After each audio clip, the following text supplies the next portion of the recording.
Recording in progress.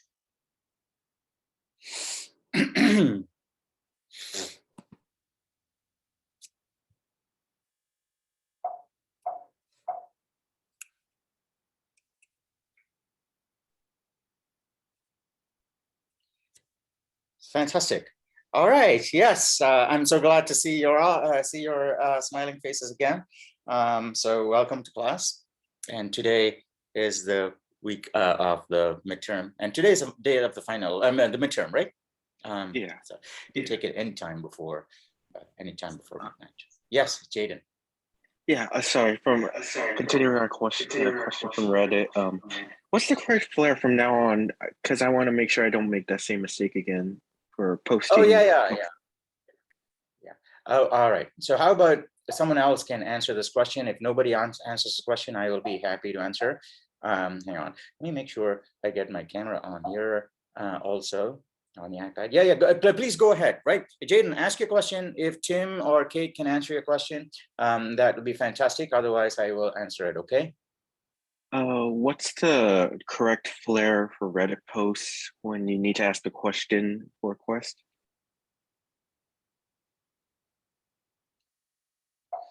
You're asking the question for what?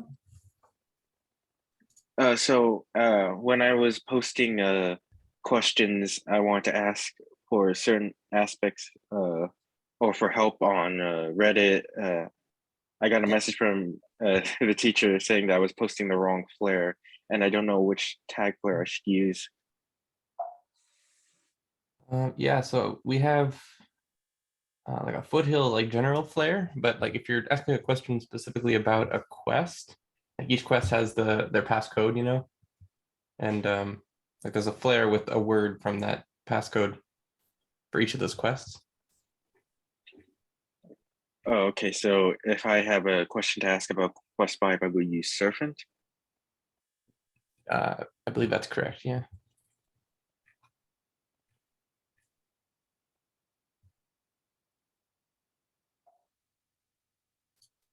Yeah. Does that answer your question, Jaden?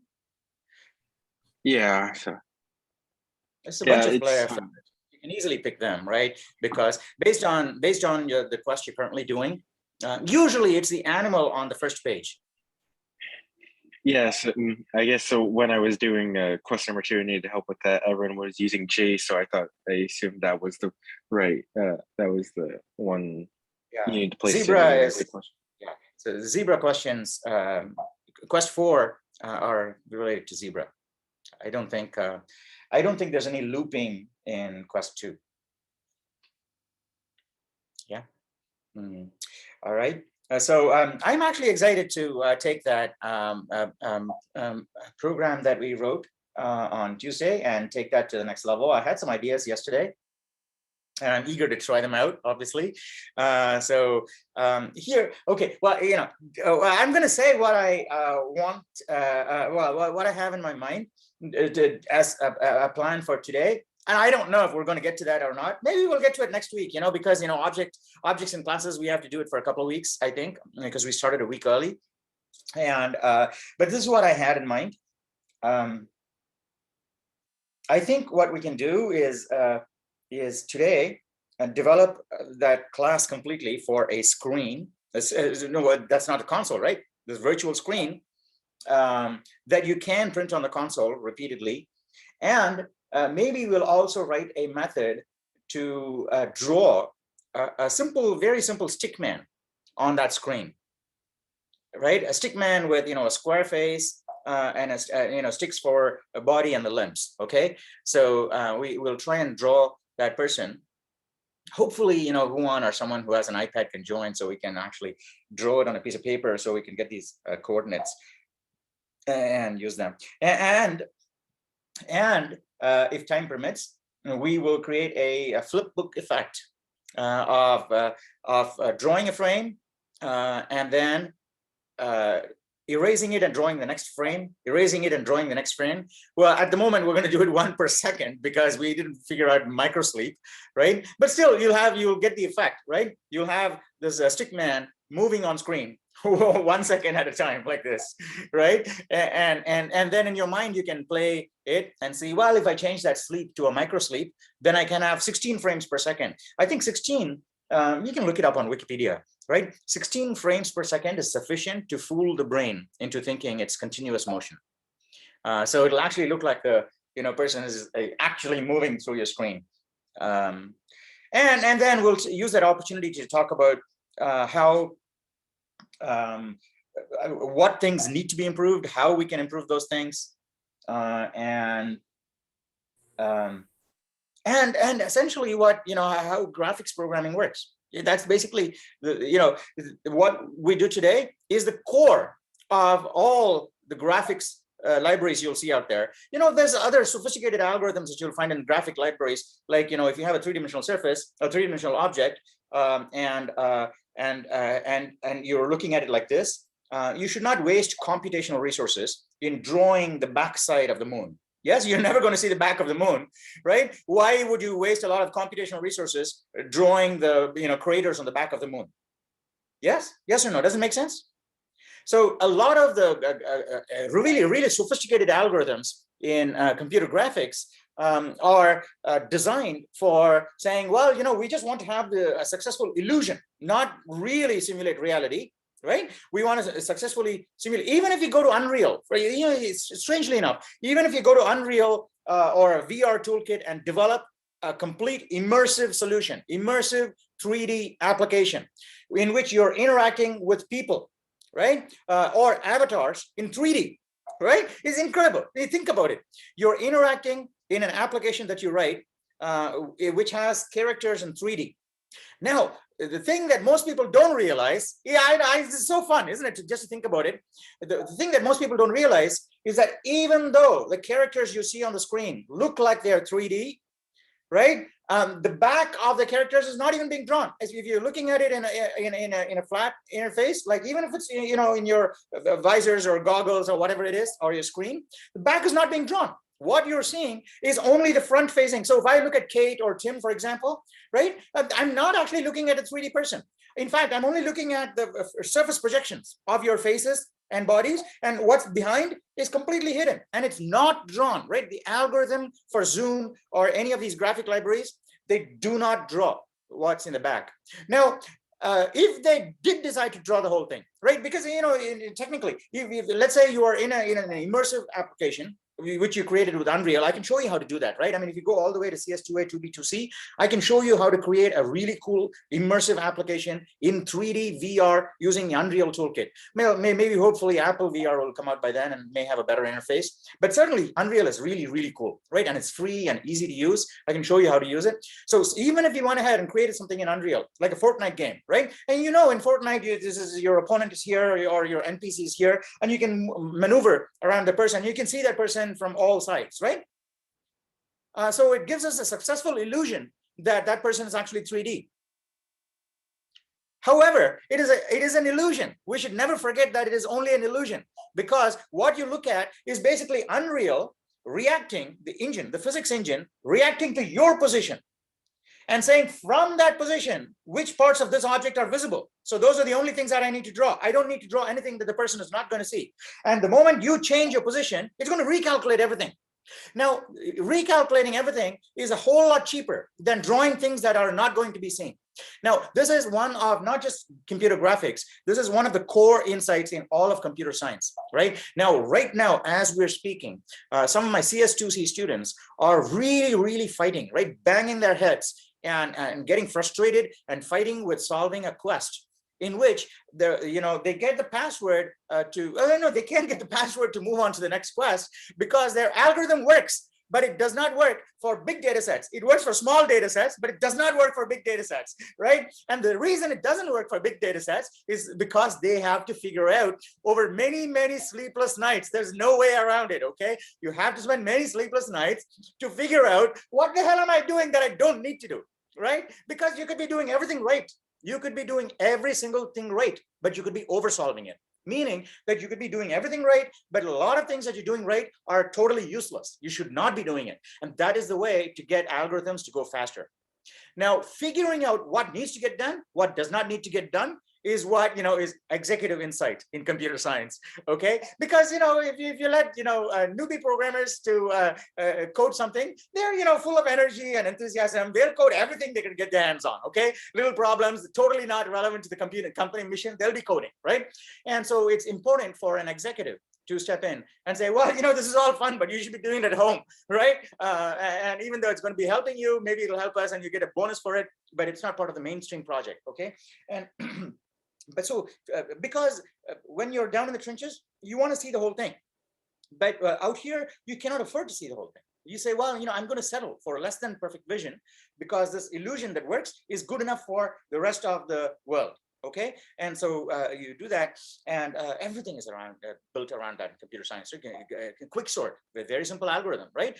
Quicksort, you can basically get a functional quicksort very quickly, easily, right? When it comes to CS2C and you're implementing sorting algorithms, quicksort and all, you easily, right? In the first day or first few hours, you can knock out a quicksort algorithm, right? However, from there to get it to an actual efficient quicksort will take you a couple of days. Right? And why is it? Because once you have the basic working version, is to bring in your insight to say, well, okay, I've got it working. Now, what are the bits of this algorithm that I can take off without affecting the output? That takes a long time.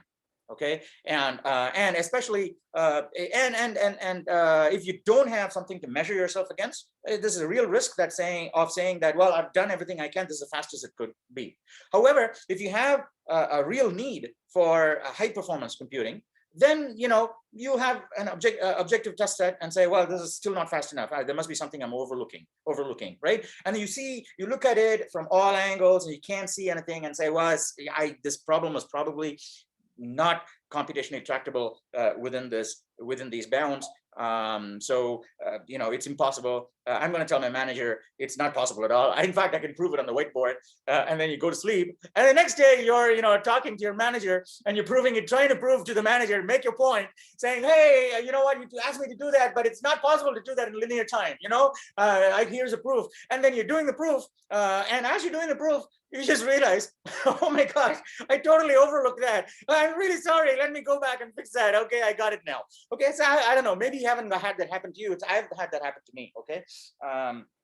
And so, but you find that, and it's very difficult to identify all the spots that are causing the inefficiencies, and that's where the bulk of your time as a computer scientist goes, right? So once you get all these basic mechanics, like pointer manipulation and the control structures out of your way, a lot of your time is going to be spent on the juicy problems, and the juicy problems are where you actually look at the solution, which you can craft easily. Most solutions you can craft easily, inefficiently. Okay, is that essentially, right? Like I say, I'm fond of saying, what's the difference between an ordinary builder and an engineer, right? What is engineering? Whether it's software or hardware or building a house or civil engineering or building a road, what's the difference between engineering and just people, uneducated people just putting things together, right? Because you can look at caveman building a little shelter, just piling rocks together, right? And again, go into the shelter and put some rocks in front of it for protecting from wild animals and the elements of nature, right? So they're okay. But is that an efficient home to build? No, right? So at some point, the caveman, they're going to think that, well, you know what, this home is pretty cool, but I'm going to try and build a better version of this home, so that let me see if there's a way to build the same home with less effort than it took me to lug all these huge boulders and put them in place. Let me see if I can build with smaller bricks, right? And maybe I can build them easier if all the bricks were exactly the same size, so I can come up with a process, right? So they say, well, now I've got it one step better because they're smaller bricks, easier to transport, they're all the same size, so I can mentally construct how these things are going to be. Then you'll start thinking about, how can I maximize the living space in here with just these bricks? Right? And so these decisions are engineering decisions. So what characterizes an engineered product, an engineered solution from a random product built by some, untrained, unskilled person, is that the random product is just put together and it works, right? It'll work. You can go into a cave and you're protected, right? It'll work. However, an engineered solution will make sure that that is the exact same thing or better can be achieved with less effort and less resources. And figuring out where the less comes into the picture is what engineering is. So that's why calculus and all these other techniques are so important in engineering. Doesn't matter if it's computer science or any other engineering in science, calculus is important, because calculus, the science of infinitesimals, will actually tell you, right? If you can model the problem in the shape of a continuous curve, then you can actually use the techniques of calculus to say, well, what is the minimum of this curve, right? I can take the derivative and set it to 0 and solve for equals 0, and then I can find the minimum. So if the error or the total effort required is a function, if I can somehow model it as a function, then I can find out what the least effort required is just by taking the derivative and setting it to 0. Does it make sense? Right? And it's very similar in computer science, right? So you'll find it, right? If someone told you, here's a list, right? Let's say 5 years from now, here's a list sorted, and suppose you didn't know any sorting, you can easily come up with some kind of sorting technique within 10 minutes, right? As you'll see very soon, we try to sort, right? So take the brain dead, simple way of bubble sorting, right? Bubble sorting is repeatedly finding the least element and moving it to the top, right? And then find the least in the remaining, move it to the top.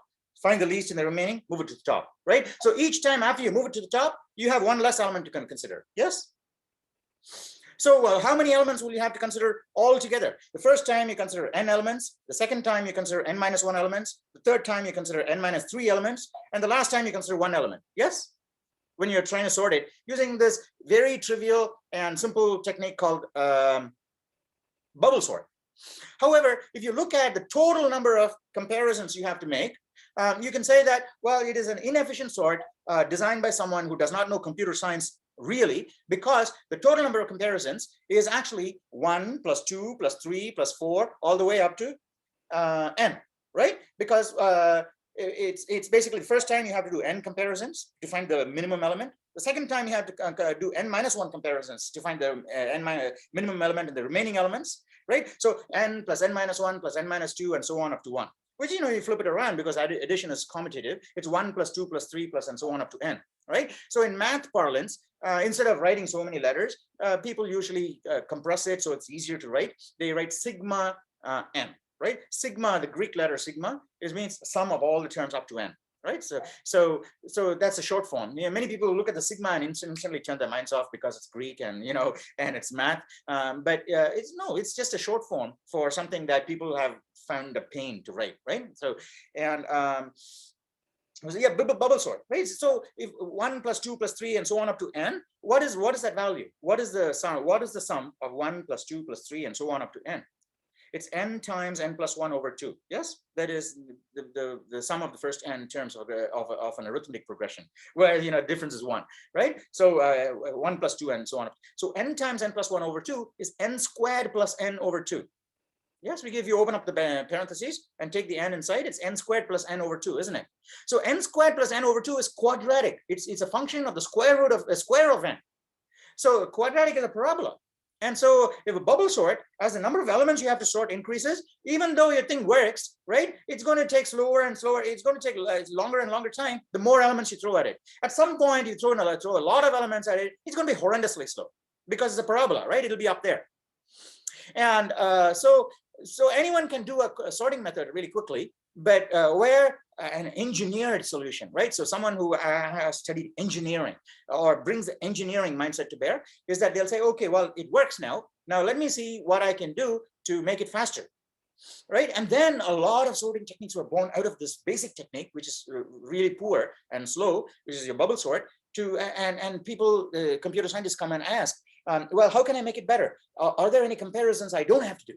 Right? Do I need to compare it with the immediately preceding element? Can I compare it with the middle element? Right? So I can jump instead of just going 1, 1, 1, 1. Can I jump more? And ideas like that. And then they say, well, it doesn't have to be n squared. It can be n to the 10 over 6, right? It's not 10 over 5, which is n squared. It can be 10 over 6 or 10 over 7, 10 over 8, right? Well, nobody's got it to 10 over 10, which is linear, because it'll be to the n to the 1. But essentially, that's exactly the evolution of sorting algorithms. So many people have looked at sorting. That's why sorting is such a juicy place to start your adventure in computer science, because starting with basic sort, which is bubble sort, which anybody, even if you go to kindergarten and ask kids, how do you sort these items? They'll come up with bubble sort, right? Give them an hour, they'll come up with it. They'll say, this is how you do it. Right, so anyone can come up with bubble sorting algorithms, but and it's called bubble sorting because you have a liquid and like a champagne or beer, and you see the bubbles. It was basically low density items floating to the top, right? And so the small items that are low weight, they float to the top iteratively, one after another. That's why it's bubble sort, and it's inefficient. And so when you study the higher more advanced algorithms, you actually look at these sorting techniques and say, well, is there a way? Or maybe I should look at the whole thing, completely different paradigm of sorting. Is there another fundamentally different way of looking at the sorting problem, which takes me all the way from n squared to something else, right? Far better than n squared. So, and those are the really cool things we get to tackle when we get to advanced computer science. And you will all be there, right? Before you know it. And I keep saying this every single class, you will all be there before you know it. So it's it's worthwhile remembering everything you do now, right? Keep a track record, refer back to your Reddit posts from now, right? In just 6 months from now, when you're doing a Red Quest, and you'll see, well, you'll see how much you've grown. And the reason it's important to see how much you've grown is that people forget how much they've grown, right? They always look at themselves in the present tense, right? When you look at yourself and look at your reflection, you'll see, wow, you can calibrate your growth and say, well, this is exactly the amount of effort I need to invest in order to get there, right? Because if people don't know how much effort they have to invest in getting to their goal, they're never going to get to their goal, because they're going to forever keep misestimating how much work they need, and they'll keep adjusting their goal, right? No, don't adjust your goal, fix your goal, but then adjust the way you get to it. And that way is a much better success rate. And anyway, so these algorithms figure out what you don't need to do in order to have a successful product. And like in graphics, that's what we'll do, right? We'll create a two-dimensional screen, and exactly the same techniques will be there even in 3D modeling when you do this outside, because from a human's perspective, you can only ever see one side of the other world, right? So from my perspective here, I can only see, even from a human perspective, it doesn't even have to be a computer, right? Even from a human perspective, when I look at something, I can only see one side. I can't see the other side. When I look at people, I can't see inside of them. I can't see what they're thinking, right? I only see a picture. Now, people fool themselves into thinking that even though I just see a one-sided picture of a person, I know that person inside out. How could you say that, right? Because each of you has an incredible life. You have your parents, you have your kids, you have the house you grew up in, you remember the days that you sat by the window looking outside, eating ice cream or whatever it is, right? So, and all these moments you remember, I don't know any of that, right? I only get to see a little bit, a small glimmer of your brilliance when you come to class every couple of days. And so it's like that joke that I think maybe I told you that, the people traveling in a train, they see a black sheep in the distance. And I think I told you, right? So the only conclusion you can make is that, there's at least one black sheep in this country, which has at least one black side, right? You can't say that the other side is also black, right? So that kind of conclusion, even though it is so intuitive and obvious, people just tend to forget that and say, well, I'm convenient. It is convenient and easy for me to model whole people.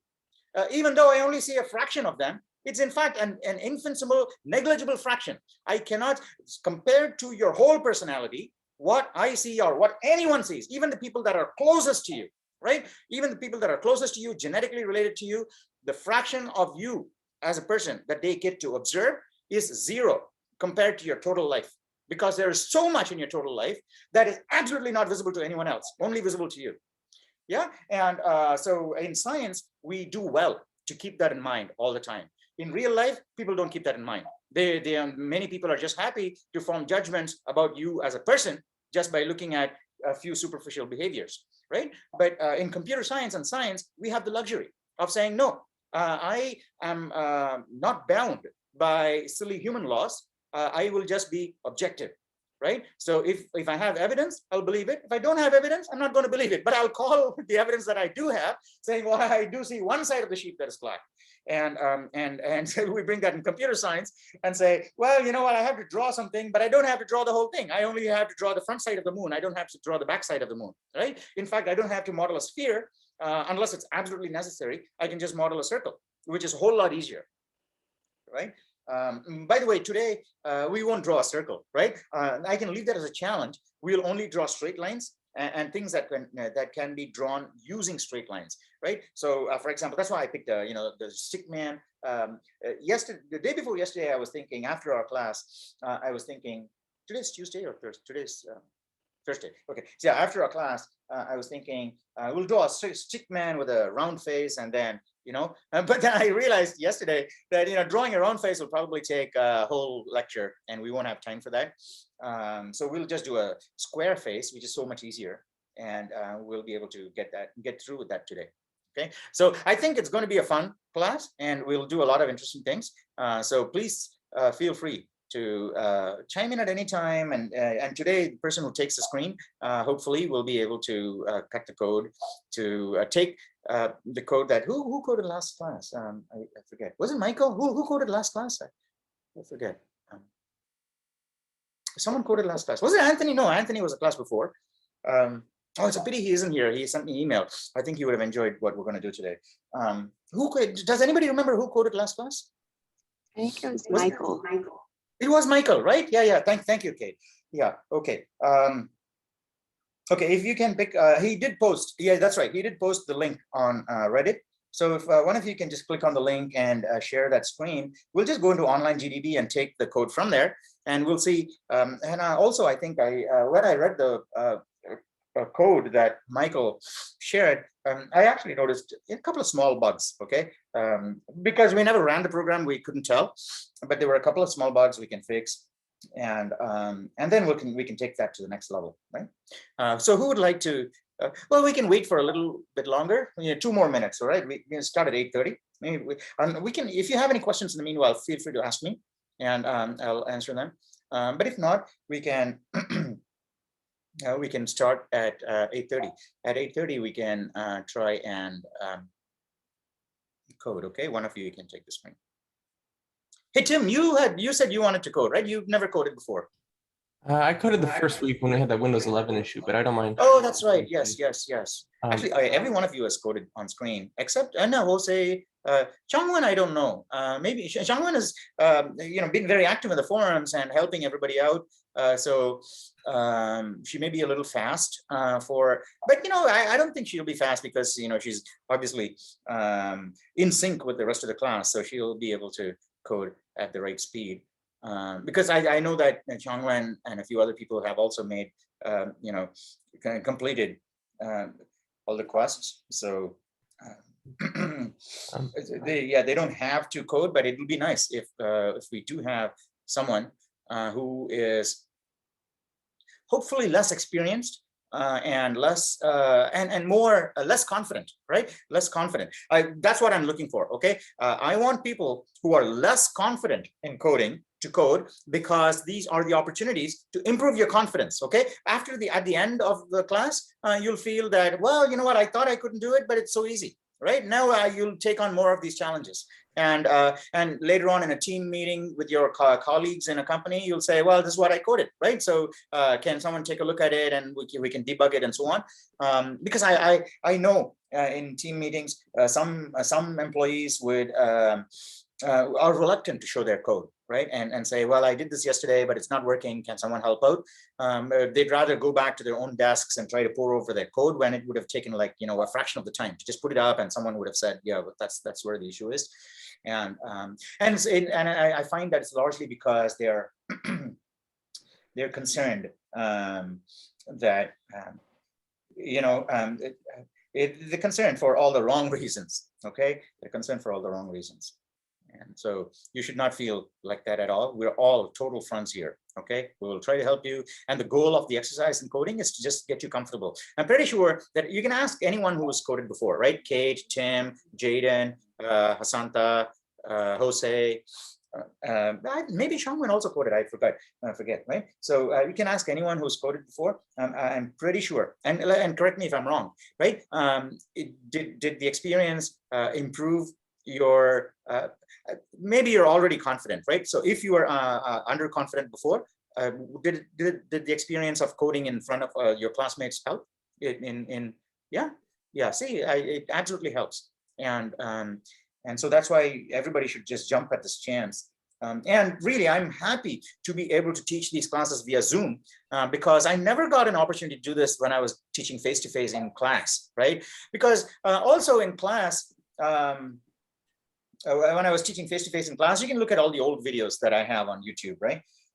There's a few people in the front row, front couple of rows who are engaged, and also because I can walk and look at the screens from the back. But there's a lot of people in the back rows who are not really paying attention and are lost, but they're afraid to speak up. But here, and also I never got a chance to invite people and say, you code here and we'll all help you. Now here in Zoom is perfect, right? And that's why I'm so happy that, with this COVID lockdown and everything, this was actually a blessing in disguise, because this mode of instruction is actually fantastic, I think, for computer science especially, because it lets us teach by giving you an opportunity to code, and the instructor is watching and everybody is watching. Right? I don't think that's possible in a face-to-face, because if you have a student and ask them to come up to the front desk where usually the professor is standing and say code on this laptop and on the big screen so everybody can teach, that is the last nail on the coffin. That student is never going to show up in the following class, because as it is, people are very reluctant to code and have their work in front of people. But imagine how bad it'll be if they're also going to be standing in front of them. Because I know this firsthand, because when I was a kid, I don't know, maybe 7, 8 years old, maybe 10 years old, something like that. The first time I like to write, I like to read interesting poems that other people had written. And so people encouraged me to participate in what are these called? Elocution competitions, right? In my school, elocution competitions. I remember the name, where you have to remember a poem or some interesting passage written by some famous person, and you deliver it with with the nice with all the action and expressions in front of people. And I swear, I practiced like 100 times before going on stage, but when on stage and all these people are in front of me, right? I, instead of saying, "Oh, Captain, my Captain," like Walt Whitman, I'd say, like a mouse, something like, squeak through the poem and come out of there. And so I know how it is, but here it's not like that, because you can actually be sitting at home, you can be comfortable, and you're coding, and everybody's got your back, right? And the professor and all your students are right beside you. You're not out there, and so it'll be absolutely fantastic, and it's a fantastic opportunity. Okay, so in fact, I have requested the department to and the division to say, this mode of instruction is like working wonders for me. Right? Student engagement, student success, and also email and feedback that I'm getting from other students saying, this is actually fantastic. I'm looking forward to these classes, and I want to code this. Let's try this, and so on. And I never used to get that kind of feedback before. So that is great. So my guess from all that is that it's working. So please keep up the same spirit and march forward. Okay. So having said that, if one of you can please, Kiki is here, so I hope that Kiki, hey Kiki, are you here? Hello, good morning. I'm sorry, you're here, right? Yes, I'm here. Great. Are you by any chance able to take the keyboard and screen today? We'll be walking you through the whole thing, so you don't have to worry. You're just going to be typing what we say. Maybe you can obviously type ahead too. That's perfectly fine. So are you able to do that? Okay. Fantastic. Thank you, Kiki. All right. So we're covering all of the people here who want a chance to code. So that's great.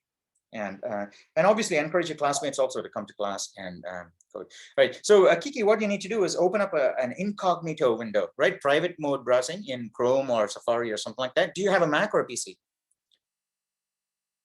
I have a Mac.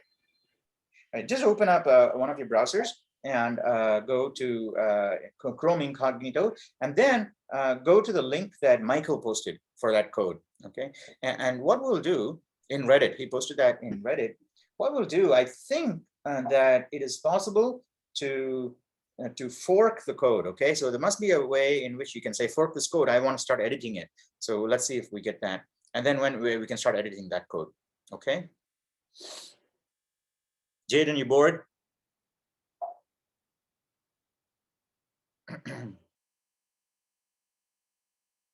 So whenever you're ready, take the screen, and then we can take it from there.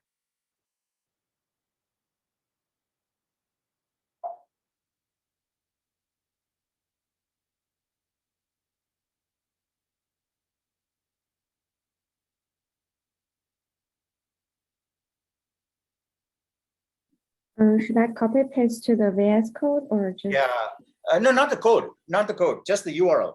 The URL that Michael shared. Is that the URL? That's the one, right? Yeah. Okay, so there must be a way. Fork this. Yeah. See that button called fork this? Top left. Yeah. Click that. All right. So now this is your copy. Now I think you should be able to edit that. So just click somewhere and hit enter. So we'll see if you're getting that. Yeah, click there. Okay, good. So you're able to edit that. Great. Okay, so this is where we're going to start. Now, before we start, if you guys have any questions and anything to do with this code or anything that is still confusing, feel free to ask. Okay, and then we can start working on this code. Okay, so do you have any questions or even concept level questions? Stuff before is also okay. So feel free to ask. I have one question quick about this code here. Mm-hmm. I figured this out last time when we were doing it on Tuesday, but the printf, the /033 bracket 2j, that command that is meant to clear the screen, Yeah, wasn't working in my IDE, and I did a quick Google search and found a workaround. Yeah. It won't work in IDEs. It'll only work in terminals, okay? Because it's a terminal control sequence. What you need to do, or you're on a PC, right? Correct. So what you have to do to make it work is that you have to create the .exe file, which I think we did at one point. Yeah, you can create the .exe file, right? I think so, yeah. After you compile, it creates a .exe file. And then if you go to the DOS prompt or Windows command prompt, you can get a command shell, right? In Windows, you can get a command shell. I was able to get it to actually to run in a separate window, like you're saying. And In a command like I shell, said, and still doesn't. The system CLS command worked. I don't know if that's the same thing, but the print. No, not system CLS. You shouldn't use system. Well, if this works, it'll be cool. Because system CLS will be too slow because it has to fork and exec and too many. Yeah, it has to read from disk and all. So, or maybe right. So, I would be very interested to see why it doesn't work. Okay, if you have a .exe and you're running it from a console, a command window, that should really clear your screen. Unless Windows has stopped accepting ANSI codes in a terminal, which is highly doubtful. Okay, because it's such a primitive feature. There's no reason to leave it out. If you're still confused, Tim, we can actually take a look at your screen later, right, and see why that's not happening. Right, you can share your screen like you did before, and then we can take a look at it. Any other questions before we take a look at this code? No? Okay. All right. Hey, Kiki. So, following up on what Tim said, go to that place where it said printf, right? Printf. I think it's further down. Further down in the code. Scroll down. Yeah, there you go. There. No, up. Where do you say printf? Clear something. No, up, further up. No, maybe down. I thought a little bit more down, sorry. There you go, yeah. Clear entire screen, right? You can actually get rid of the printf and change it to cout. So on line 37, delete, put your, leave everything there. Put your cursor before the first double quote. Put your first double quote. The one before the parentheses. Put it after the open parentheses. Put your, not there. On the next line. After printf, you have the open parentheses, put it there. Yeah, now backspace and remove all of that. Backspace and remove all of that. Not that, you know, the printf, remove the printf. Remove the printf. Yeah, and then remove, yeah, get rid of it, delete. Yeah, and then also get rid of the open parentheses. Oh, we don't need that.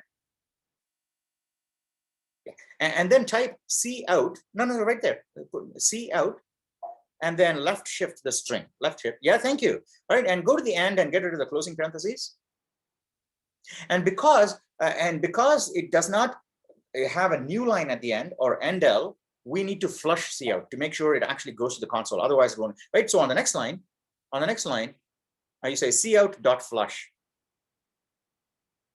Dot flush, open close parentheses, right?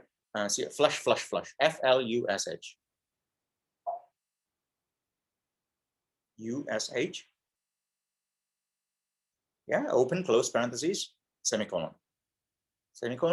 And then put a comment, space, a few spaces, and then 2 forward slashes. Put spaces before that, just so it's cleaner. Okay, so and one more space. So you can put a comment there saying explicit flush because explicit flush, no, not exclusive, right? Explicit, E-X-P-L-I, E-X-P-L-I, no, E-X-P-L-I, P-P-P-P-P-L-I, yeah, explicit, C-I-T, flush, because previous output, previous output, output didn't end with /n. Backslash n. Okay, no, n. Yeah. So no, n, letter n. So backslash n is the new line character, right? You get rid of the period and put n there. Get rid of the period. N. A, B, C, D, E, F, N. No. But get rid of the period and no space there. No space between the backslash and the n, right? Backslash n is one token. Yeah, there you go, right? Backslash n is just a synonym for new line. So meaning that, you know, print something and /n means go to the next line. Now, every time you go to the next line, the system knows that whatever was printed out needs to be flushed to the console. However, you didn't, so previous line you said C out something, but you didn't give it a new line, right? So C out wouldn't have flushed it. So you're saying explicitly flush it. Does that make sense? Right? So it'll all make sense in a little while, so don't worry. And while we're doing that, let's rename this function just to be clear, right? Instead of clear entire screen, let's call it clear console, right? Clear console. Yeah, and clear console. And then in the function, in the class declaration up there, in the class further up, yeah, where you have that function declaration, where clear entire screen on line 23, change that also to clear console. Yeah. Okay, great. So what do we have here? We have that. Okay, so I'm going to go through the code and try to refresh my memory. And if you don't understand anything as you are looking at the code, all of you, this is the time you should also ask. Okay, so and Kiki is just going to go over the code from the top, scroll the code from the top to bottom as we try and understand what's already been done so we can do more, right? So all right. So we have the screen, the constructor, clear console, clear screen, set pixel, set point. Okay, that's good. And paint. Okay, so we have a paint method. All right, and then when you all right, so clears and then resize. Okay, resize. That looks good to me. If any of you don't understand that, you should ask. Okay, I don't understand what the constructor does. This would be a good time to ask. Okay, so clear console is just going to clear the whole console. That's okay. And what about clear screen? Clear screen is just going to go to that area and set all the things to spaces. Okay, that looks good. Set pixel, and then it takes the screen, and then if the coordinates are within the screen, it's going to go and set that area, that point to a star. Okay, that looks good too. Wow. Okay, so it looks like we have most of it. Let's try and do something. Okay. We have a paint method too. We didn't have a paint method. We never implemented the paint method. Did we implement the paint method? Yeah, Jaden, go ahead. Yeah, sorry. So would this thing be able to be applied to Xcode? Because when I applied everything to it, there's a problem with bool screen set pixel where it says non-void function does not return a value. Oh yeah. Good. Thank you, Jaden. All right. Thank you so much for for making that point. Yes, that function is actually buggy, and Jaden actually ran it in Xcode and found the bug. Okay, it's a syntax error we can fix easily. What Jaden said is that set pixel function is supposed to return a value, right? If you look at the signature, it says it returns a boolean. Yes. And correct, rightfully, no, don't go down set pixel, right? If you see that function, it says set pixels, if some condition is true, return false. If some condition is true, return false, and so on. But there is one condition where it doesn't return anything at all. And so what happens if all of those conditions are true and it actually sets the pixel? There is no return value at the end. Okay, so Xcode is complaining, saying that, hey, this function is always supposed to return a value, but if it went through all the way, it's not returning anything. That's the message. Jaden, do you understand what the message is now from Xcode? So to fix that, all we need to do is go to right to the end of that function, line 56, and hit enter. Right, and then you just put return true, because if you got to the end, it means you managed to do your job, right? So if that function got to the end, it was successful. So you return true. Does that make sense to everybody? And Jaden, your error should go away now, right? If you put return true. Yeah, okay. All right. So thank you so much. Okay. In that same function, I'm getting an error that the underscore pixels is not declared. Oh, that probably means that you don't have the screen : qualification on set pixel. Do you have screen : qualification on set pixel? Probably not. Oh, I see it there. Yeah. Thank you. Yeah. Okay. And the reason it said it couldn't find underscore pixels is because unless that function is a member of the class, it cannot access anything that's part of the class. Pixels is part of the class. Yes. So only things that are part of the class can access things that are part of the class. If I have an outside function and you give it a screen, that outside function cannot access the pixels because it's not a member of the class, right? It has to request the class or some method that belongs to the class to go and say, do something, right? It can't access pixels. Does that make sense to everybody, right? These are important points that are actually bubbling out of our discussion. And that's the only danger I find when we're doing these things interactively like this. We are actually covering, when I go back and look at all these videos, I find that we are covering every single super duper important fact that needs to be taught, right? Which are usually modules and subsections in your book. How many people, look at these subsections and say, that's what it is, and I understand it? No, right? And many times I just cover these and saying, that's what you do, that's a dangling else, don't use it, and so on. People will forget that. However, what we're doing is actually doing something real and encountering these errors, saying, well, it's a non-void function, it has to return something, and and things like that. I could mention that in a class. You'll never appreciate that, like Jaden just did, right? And Jaden said, well, it's a non-void function and Xcode is throwing an error. Now he'll remember that for the rest of his life.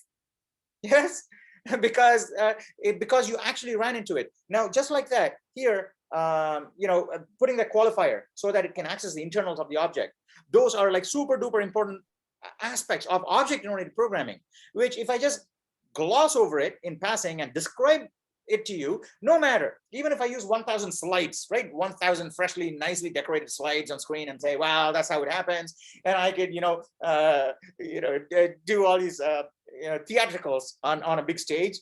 And even then, right? I think, David Mallon or someone at Harvard, he does a CS2A course, right? And it's all online too, right? And he has this really elaborate setup. And it's a really cool course, right? If you do CS2C with me, which are the red quests, I would highly encourage you to just enroll, right? In your own time in CS2A at Harvard. And it's over, but it's open. It's open to anybody in the whole world. Anybody in the whole world can enroll in CS2A at Harvard, and you can do these classes. And I bet that David's classes are also online in YouTube, right? And you can watch the video, you can watch the lectures, and attempt the David's problems. He also has, I think, a pretty similar setup like mine, where you go and enter your code and it gives you results immediately and so on. It's really fun. But where I was going with that was, if you look at his videos, it's not like a simple class like me sitting here, and with a laptop in front of me and teaching. He actually has this big, auditorium like stadium, right, at Harvard. And he's got all these props, props, expensive props, and cakes that he smashes and things like that, and each lecture probably costs him $100 or more, just because of all the things that he's using. And so there's a lot of theatricals in his class, and keeps students engaged and reined in, and they're always watching these things and trying to understand all these concepts. So we're not doing any of those theatricals in class, but still it's exactly the same concepts, right? It's all the same concepts. And so if you're doing CS2C, don't do it now, okay? I don't think you're set up to do that class right now, but when you're in CS2C, at least halfway through CS2C, you can do that class easily, right? If there's a C++ version. But hopefully if you picked up Python on the way, you should be able to do it, right? Because in CS2C level, it's not about the language anymore. It's only about the logic, right? And so, and I'm pretty sure CS50 also is all about the logic too. So you'd be able to handle that class easily. I know a lot of students, my past CS2C students have also done CS50 at Harvard, and also shared links to it and resources from there on our forum, right? On past subreddit posts, so you can take a look at that too. All right, so I think this is all good. Oh, we didn't do the paint method, so let's do the paint method. Did we do the paint method? No, we didn't, right? So let's do the paint method. So that's the one thing we need to complete. So let's go below the 3 methods that we have already and create a void paint, right? So and create that.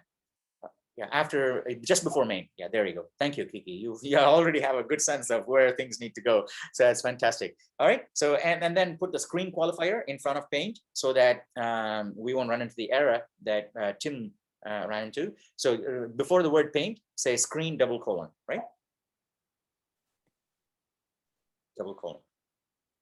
So it's like the qualifier. It's a class qualifier, and put a space before the open brace so that it looks more consistent. Not there. That should, before the open. All right. Now let's go into the body, and it's a void function, so you don't have to return anything. So here, all we're going to do is we're just going to do a bunch of coutts to take the pixels and dump it on screen. So, and we won't put any comments here, because just by looking at the code, and this is what is called self-documenting comments, okay? I know that there are instructors in computer science, not just at Foothill, right? Any other college you go to, they make a big thing about, being pedantic about doing some things by the book, okay? Meaning that every function has to have comments. Every function needs to have this particular form of comment, and so on and so forth.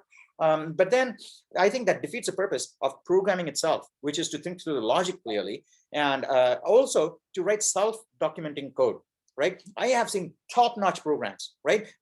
Best of the world programs in which there's very little comments, okay? Very few comments, just because by looking at the code, it's very clear what everything does. So that should be the goal of every single programmer. The goal should be to write programs that don't require comments, right? And only use comments sparingly, where by looking at the code, it is not clear what goes on, right? There's another form of comments called API documentation comments. Okay, we won't go into that now. We can talk about that later in CS2B and 2C if necessary during our catch-up sessions. API comments are usually given in a very standard, accepted way. Maybe they've got Doxygen comments or something like a certain format of comments. And the reason those comments are important is because when you put those comments in, someone who uses your package, because you might have developed a package, lots and lots of functions, 1,000 functions in a graphics library, okay? And then someone is using your package, they don't need to know. They don't need to know the details of how you go about shading an object, right? How you go about determining which faces of the objects are facing the viewer, which faces are not facing the viewer, so you don't have to draw those, right? This is hidden line. It's called hidden line removal, right? If you go to Google and search for algorithms for hidden line removal in graphics, you'll find like tons and tons of literature, right? So many cool algorithms. Where was I going with that? Actually, let me not waste time thinking about where I was going with that. Okay. Paint. All right, I've forgotten my train of thought, so, and I don't want to lose time here. So right. So we're not going to put comments in there, because we'll just make it clear in the code what's going to go on here. Okay. So here on the first line, we're going to just clear the console. Okay. So say clear console. So just say clear underscore console, and then open close. Okay, open close semicolon. So that's it. And so, but just by looking at it, we know what's going to happen. Now, after clearing the console, now we're going to print all the pixels one row at a time. Yeah. So you say for size t I equals 0. Open parentheses. Open parentheses. No, before the size t, you need it. Yeah. Thank you. You know where to go. All right. Size t space I equals 0. No. It's actually y equals 0. Y equals 0. Y space equals 0. 0 0. Yeah. Semicolon. Space y less than pixels. No, it's underscore pixels dot size. Underscore pixels dot size. Yeah. Open close. Yeah. Semicolon. And then y plus plus. Okay, and then close. Yeah. Next line. And indent in 4. Yeah. All right. So for size t x equals 0.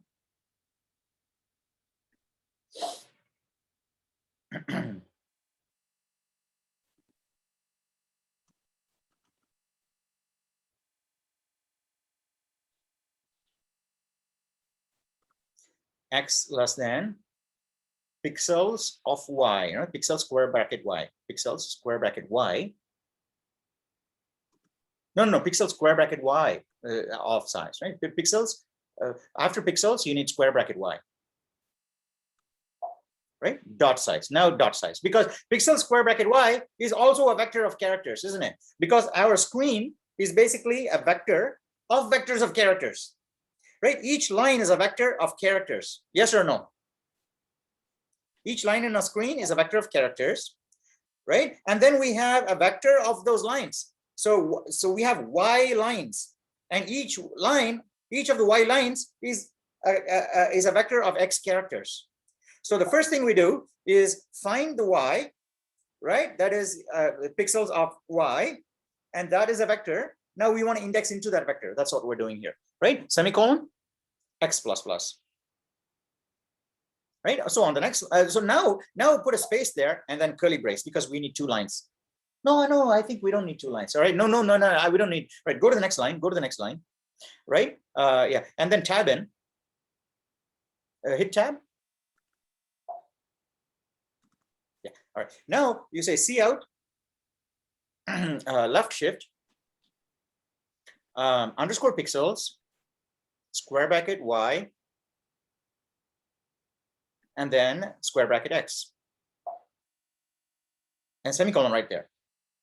Now, the one thing we want to do here is after the first for loop, not the second one, right? After the first for loop, yeah, space and then curly brace.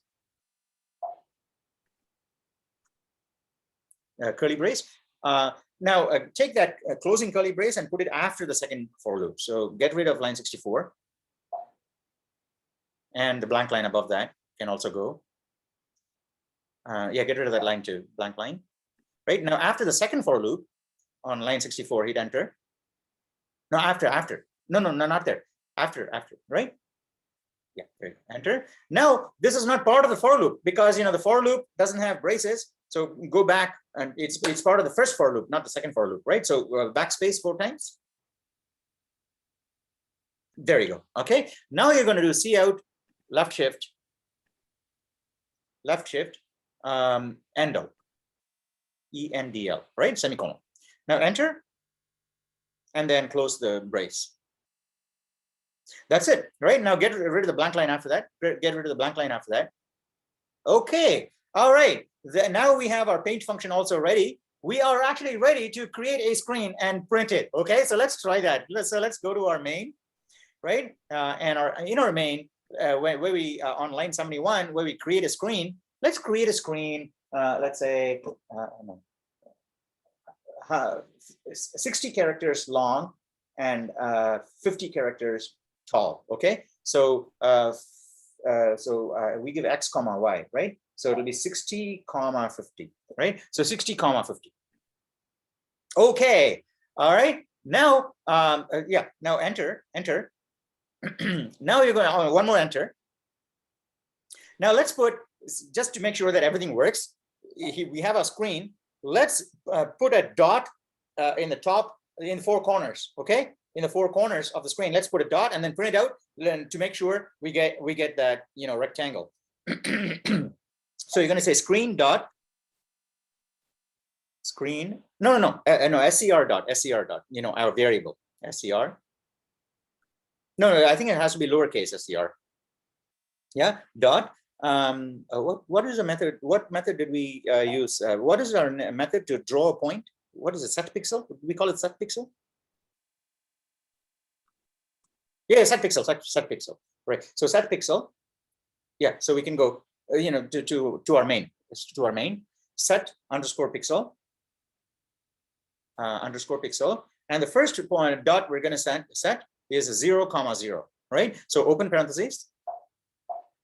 0, 0. No, not point. 0, 0. Hey, I think in Europe they use a point and comma separate, you know, interchangeably, right? So, oh, that's right. You said you were from Ukraine. Yeah, okay. So yeah, I know about it because when I first went to Europe, I was really totally confused because they were using commas where, you know, I would expect point, and I go to an ATM and withdraw like 100 francs, and I get, you know, 10,000 francs. I said, no, it's not 10,000 francs. All right, okay, all right. So so yeah, all right. So there you go. Okay, so the next thing I want to set is scr dot. So scr dot. Axis 59, 0. Okay, 59, 0. Right, set pixel 59, 0. And then I'm getting an error with clear console saying use of undeclared identifier. Is your clear console defined with screen double : in front of it? And did you rename that function to see clear? It used to be called clear entire screen. Did you rename it to clear console? Let me see. Okay, so rename it to clear console. Yeah. Okay, so let's go to our main. You good, Jaden? Yeah, I'm good now. All right, cool.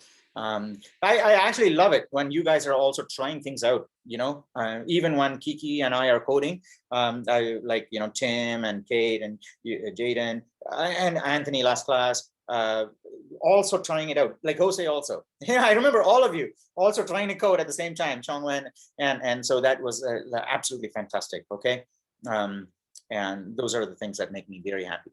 All right, so all right, so so 0, 0. Not 50, it's for, I think it has to be 59 because it's, you know, 60 columns, 0 to 69, right? 0 to 59, right? And the next one is going to be 59. What is this? 59, 49, 59, 49. And then this side is going to be 59, 0. No. It's going to be 0, 49, 0, 49. Yes? Okay, now on the next line, you can basically say screen.paint. No, but put a blank line there because we've made the screen. Now you can say scr.paint, scr.paint. Okay, now that's it. Now, if you compile and run this, now open, close, and semicolon. Open, close, that's a function call. And then semicolon. Now, if you compile and run this, we should get a rectangle, but you won't see the whole rectangle. You'll only see the 4 corners of the screen with stars, okay? Before we run it, let's make sure that we can run it in our heads. Don't run it, guys, okay? Those of you who already have the code typed out, don't run it. The important thing is to run it in your mind and guess what the output is going to be, and then we can run it and see if that's what it is, okay? So in my mind, what do I see when I run this? Well, before I say what I should see, you can take it, you know, a crack. Each of you, any time you want, say what you think is going to happen when we run this code.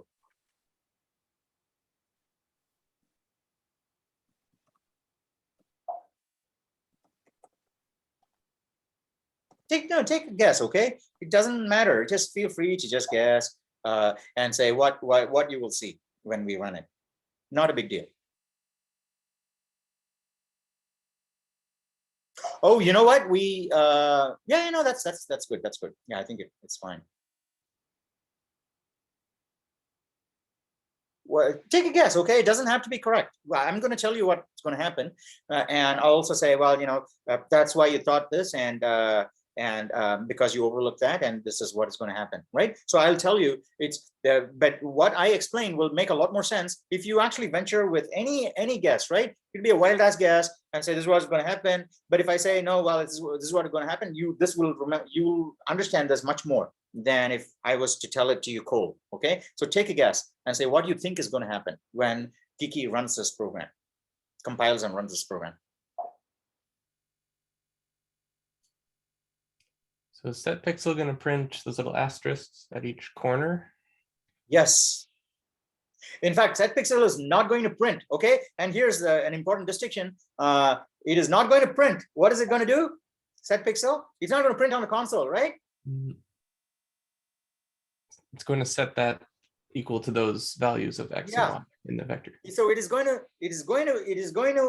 set those pixels in a virtual screen, because that screen is a vector of vectors, which is not our console. It's out there in memory. So there is a virtual screen on which it will set those pixels. So that virtual screen will not be dumped on your console until such time as you paint it. So until we paint it, and that is one of the greatest cool effects that you can leverage when you do graphics, computer graphics. If you want to, you know, major in game development or graphics, this is one of the most important insights, is that when you want to refresh your frame, you don't refresh it on screen, right? You don't change things on screen. What you do is when you have a screen and you have what is called a screen buffer. The screen buffer is behind the screen and you never see it, right? Everything you do happens on the buffer, which is in your virtual screen in memory. When the final virtual screen is ready, you call one operation, and it's really fast, to say transfer that virtual screen to the real screen. There, it'll just go into a really tight loop and say, well, you know, that pixel here, bam, bam, bam, bam, bam, bam, bam, and that happens in a split second. And that's how you see the whole screen appear on screen, you know, instantaneously, even though that would have taken a long time to paint. Does that make sense? Because in those days, back in the day, when I think maybe the very first Star Wars film was made, okay?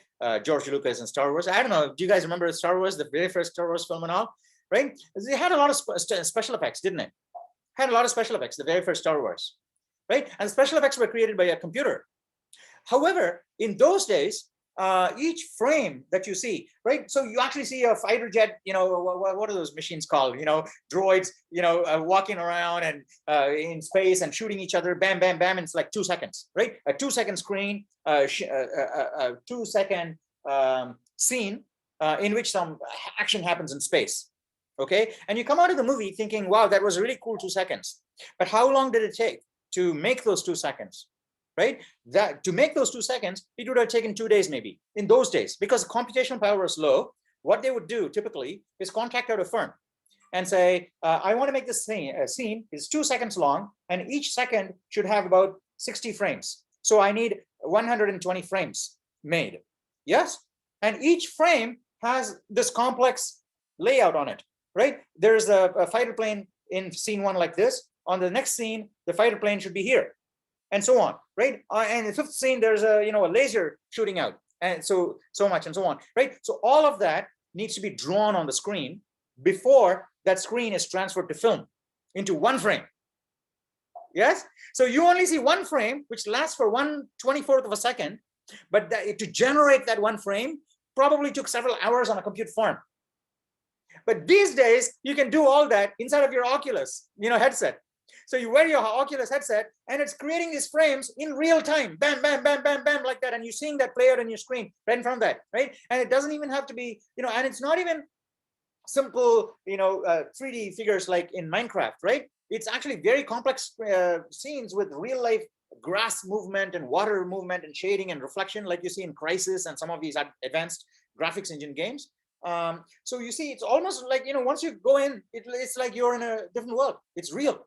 It feels real because everything is happening as though it's real, except, it's not real, because if you go behind it, there's nothing there. You only see the front face of it, right? But it feels so real because all of that is happening in real time. And so if you move your hand and someone reacts to it, that is all being calculated and changed in the buffer in real time. But it doesn't happen in the screen. The change happens on the buffer in the virtual screen. And when the virtual screen is ready, it just moves forward and takes the place of the real screen. And that happens 24 times a second, right? And in real time. Back in the day, it wasn't real time. So when you want to make a movie, you had to kind of make each of those frames painfully, just like, how were cartoons made? Tom and Jerry cartoons back in the day, right? Tom and Jerry and all those really cool cartoons. They drew them in Disney, right?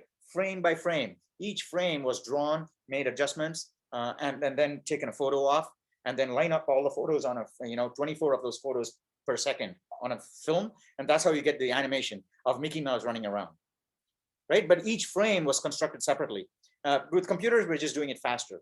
So that is the secret of animation. So what Tim said is exactly what's going to happen. We'll have a rectangle with the 4 corners having 4 dots in it. Is everybody okay and able to play that out in your own heads clearly? If you are, we can run it and see what the effect is going to be, right? When everybody's ready, Kiki will be able to run it, right? Just give her a signal. Give us a signal as to saying, yes, let's run it, okay? And then we'll go ahead and run it. And you say when you're ready, when you've actually managed to, run it in your head and say, you have a reasonable idea of what you expect. Because just running it is not going to teach us much. Well, it'll teach us a little bit, but running it in your head and then running it will teach us a lot. That's why I want to wait for a little while.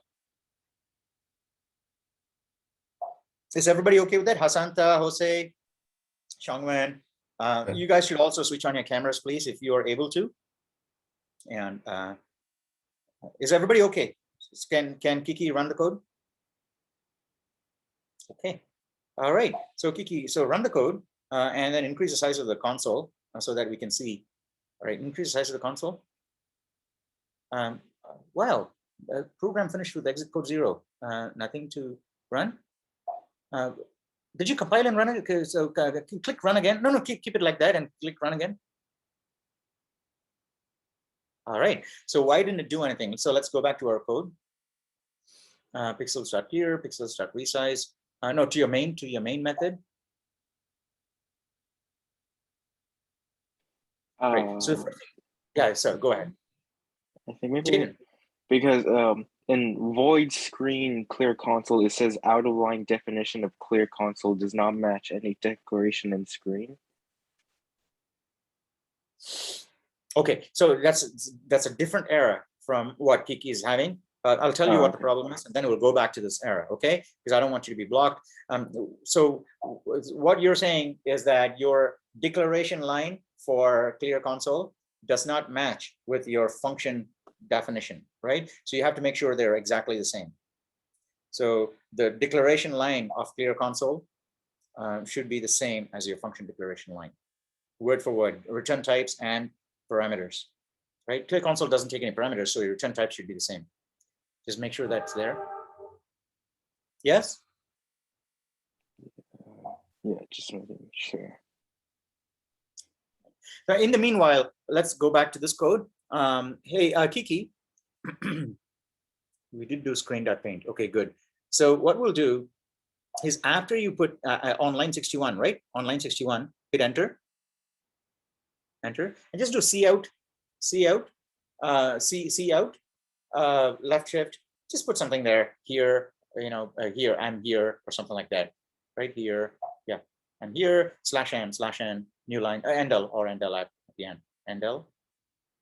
No, you need an endl, yeah, left shift, endl, and then put a blank line after that, so you want to, lose it in the code, okay. All right, so now compile and run it. We should at least see that thing there. I'm here, right? Oh, how come we're not seeing that? Okay, so now let's go to your main and say in your main, yeah, exactly. Take it from there and put it there. So Kiki certainly looks like she already has some experience in programming, which is really cool. Okay, because that's exactly what people will do, and she's already getting ready to do that when I was saying that. Now compile and run it. We'll see if it actually. Okay, so that's there. Now take that line and put it after the constructor, right? Yeah, thank you. Get rid of it there, and take that line and put it after the constructor. Now here is what we're doing here is the poor man's debugging. Okay, poor man's debugging is that we don't have access to these fancy pants debuggers like you see inside of Xcode and elsewhere. And so we're just debugging with plain old print statements, which is really cool, right? All right, so there's an issue with the constructor because the constructor is probably exiting the code. No, not there, not there. Put it after the constructor. Put it after the constructor. No, after the constructor, not before. Yeah, put it there. Yeah. Now, run it. Let's see. Right. See, it's now the constructor has an issue. So get rid of that from there and take that to inside the constructor. Now go into your constructor. The definition of the constructor up there. Further up, all the way up. More, no, all the way outside of main, all the way, more, lot more. There you go. Okay. All right. No, that looks good. All right. So put that cout line as soon as you enter the constructor on line 29. Hit enter. Line 29. Now put the cout line there. Now compile and run it. Okay, good. Now move it one line below, right? Put it after pixels.clear.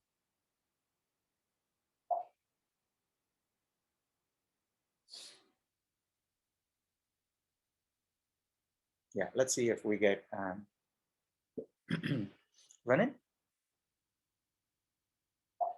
Well, okay. Now put it after the for loop, right? Put it after the for loop itself, right? Put it after the for loop. Yeah, there you go. Compile and run it now. Okay. All right. So I think what's going on is that clear call. Get rid of the clear call in the constructor for a sec. Get rid of it because we don't want to. Oh no, we need pixels.clear. I'm sorry. Wait a sec. We need pixels. We're not clearing the screen. Pixels.clear, and it's not doing something there. So pixels.resize y. Oh wow. Okay. All right. So for size t I equals 0, I less than y. Okay, I less than y. That's a bug. Okay, it's a bug. Resize y, I less than y, and pixels of I less than resize x. Okay. All right. Now let's run it. And in fact, let's all right, let's run it now.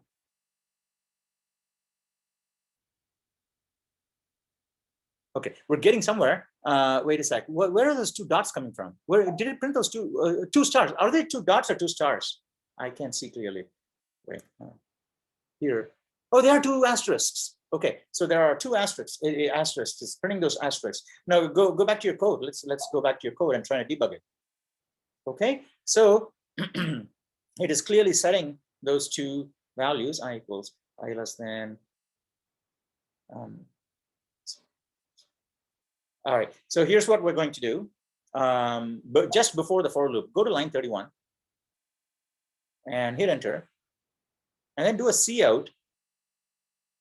And then within quotes, you say x equals, and then the value of x, and then y equals the value of y, right? So within quotes, you say x equals, and then outside, you say, I put a space after the equals also, so it looks nicer. Yeah, and then x, and then left shift again, and then comma space, y space equals space. Yeah, and then left shift y, and then end out. Okay, all right. Now hit run it now. We should see the values of x and y passed in. Why are we not seeing the values of x and y? Oh, because we clear the screen before. Oh, I see. Okay, so we clear the screen after calling constructor, right? So whatever we print here is gone. No. We leave it there. Go to your main method for a sec. Where you have so. Yeah, where you have paint, right? Where you have paint, go into your paint method. I'm sorry, go into your paint method. For now, in your paint, comment out the clear console. Comment out the clear console. No, put comments there. Now run it. We should be able to see.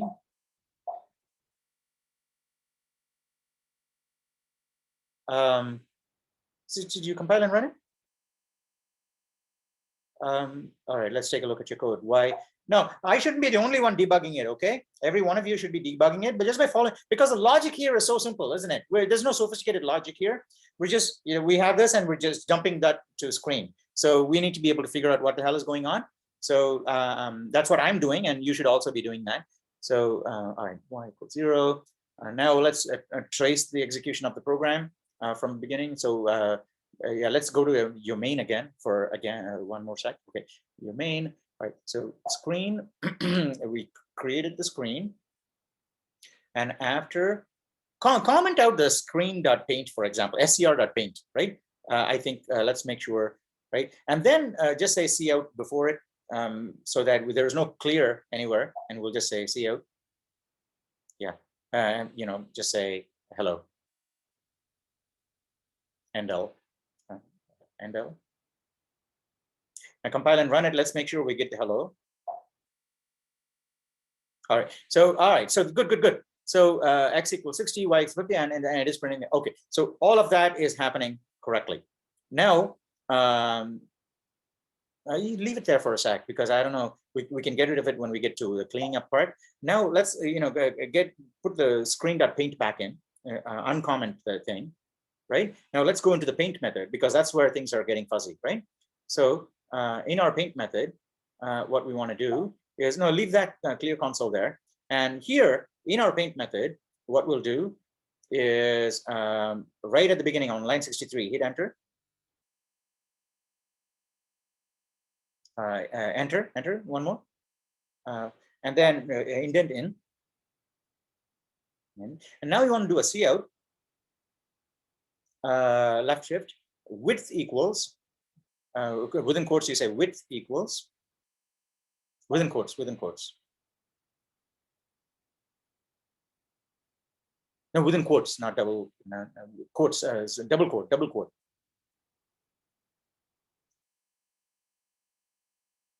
Shift. Yeah, double quote. Yeah, there you go. Width equals. Width width.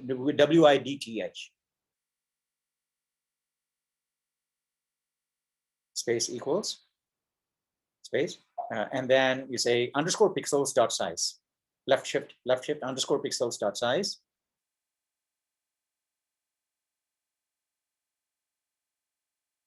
And then left shift height equals comma, yeah, within quotes, comma, space, height equals H-E-I-G-H-T, right? H-E-I-G-H-T, height equals, and then left shift. All right. So all right. So you just say pixels of 0 dot size. Technically, we shouldn't do that, because we don't know if pixels.0 exists, right? Because we don't know if pixels has any rows at all, but we're just going to take pixels square bracket 0 dot size. No, so pixels square bracket 0, pixels square bracket 0. Yeah, square bracket 0. Not there. It goes before the period, right? Yeah, there. Yeah, and then open close at the end. Open close at the end, and then end out. Open close parentheses, and then end out. Great. Okay. All right. Now try and run it.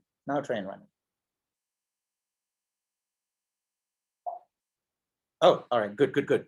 What does it say?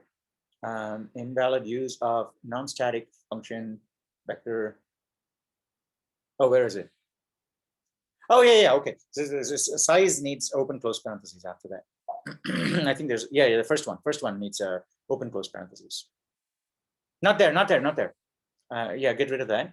After size, you need open close parentheses. Okay. Now compile and run it.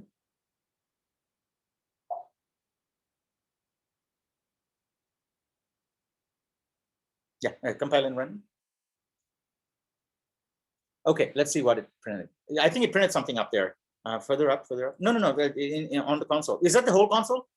Oh, okay. All right, good. We're getting somewhere really. Okay, because our paint is basically screwing up our screen by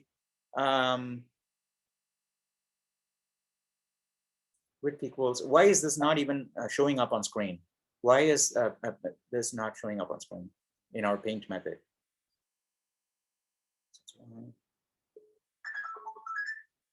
Hang on. No, decline. So why is it not even showing up on screen? And please do think with me, okay? If any of you find out the answer, even by independent debugging, by sticking in cout statements, you should feel free to share this information. So why is that cout not appearing on screen? Even though we're not clearing the console, it should print something out there, right? So in fact, put a cout before that cout on line 63, hit enter and just say print hello or something, cout, yeah, enter, yeah, enter, yeah, cout, and then say within quotes you say in paint, inside of paint, right? In space paint, right? So when you see this, you know, and endl after that. When you see this, you know that you've entered the paint method, right? So no, yeah, that's right. Enter, run it. Why is it not printing that? Why is it not printing that? Obviously, we are entering paint, right? Are we entering paint? We are calling scr.paint. Would any other of our clear functions be also messing with the program? So I think what Jaden is saying is that maybe we're calling clear without knowing. Maybe there's another clear somewhere else. Is that what you're saying? Yeah, because I was just thinking like we have clear console, we have clear screen, we have clear pixels as well. Oh, we have clear pixel? Do we have a clear pixel? No, I don't think we have clear pixel. We should have a clear pixel. You're absolutely right. We will write it later on. Clear console, clear screen. What does clear screen do? Yeah, it just puts spaces in everything. So that's clears, resize, it's everything, set pixel, paint. Now, what we're observing is that as soon as you get into the paint method, it's not printing anything, right? That's what's going on. So what you can do to debug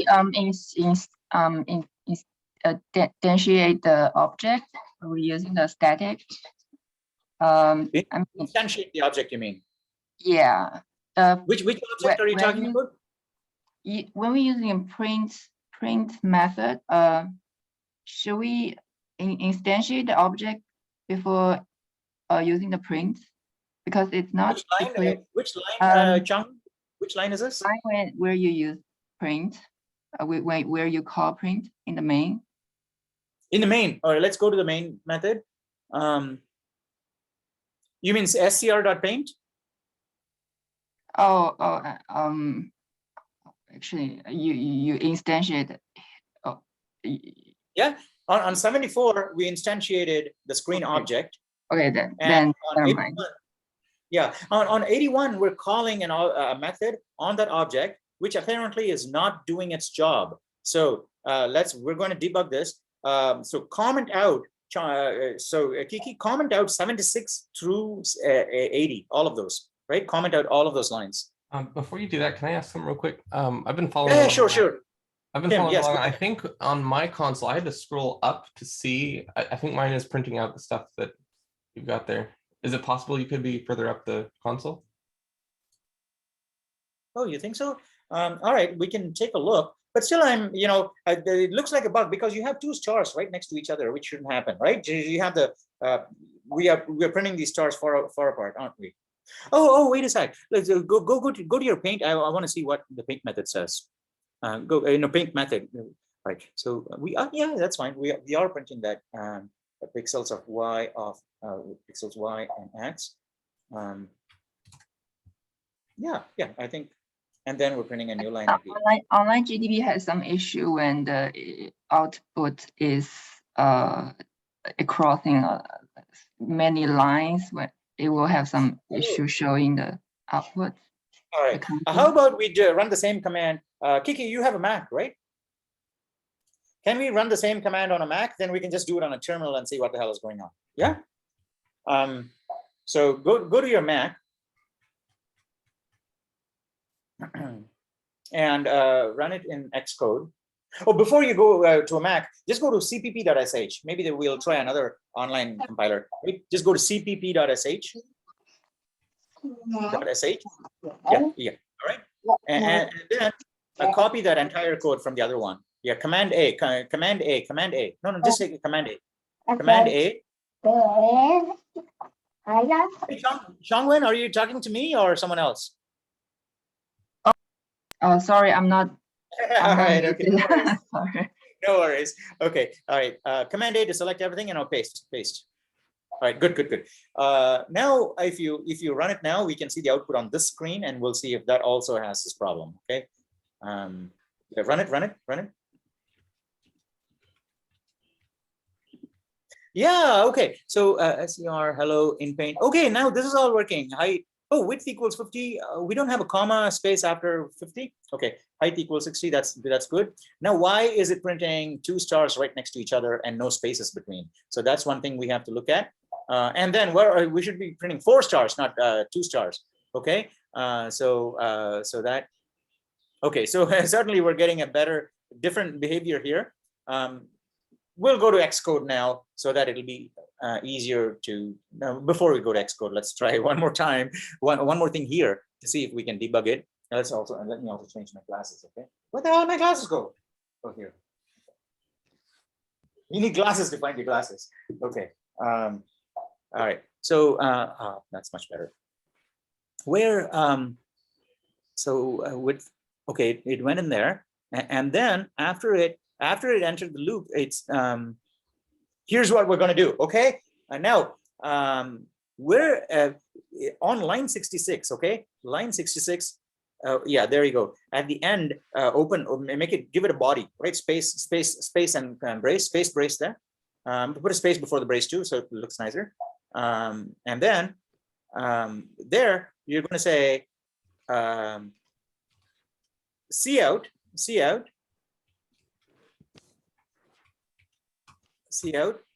and then within parentheses, within quotes, you say setting pixel at, okay, and then quote there, and then left shift X, and then left shift, and then comma within quotes,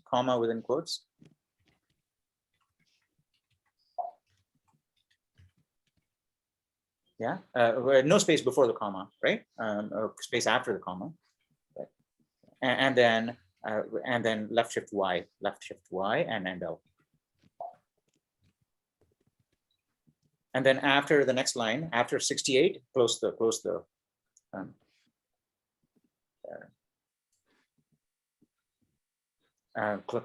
parenthesis, close brace.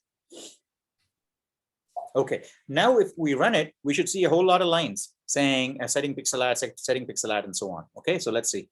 If you run it now, okay, all right. So why does it print so many pixels? I don't know. Wait, go back to the top. Okay. Setting pixel at 1,0.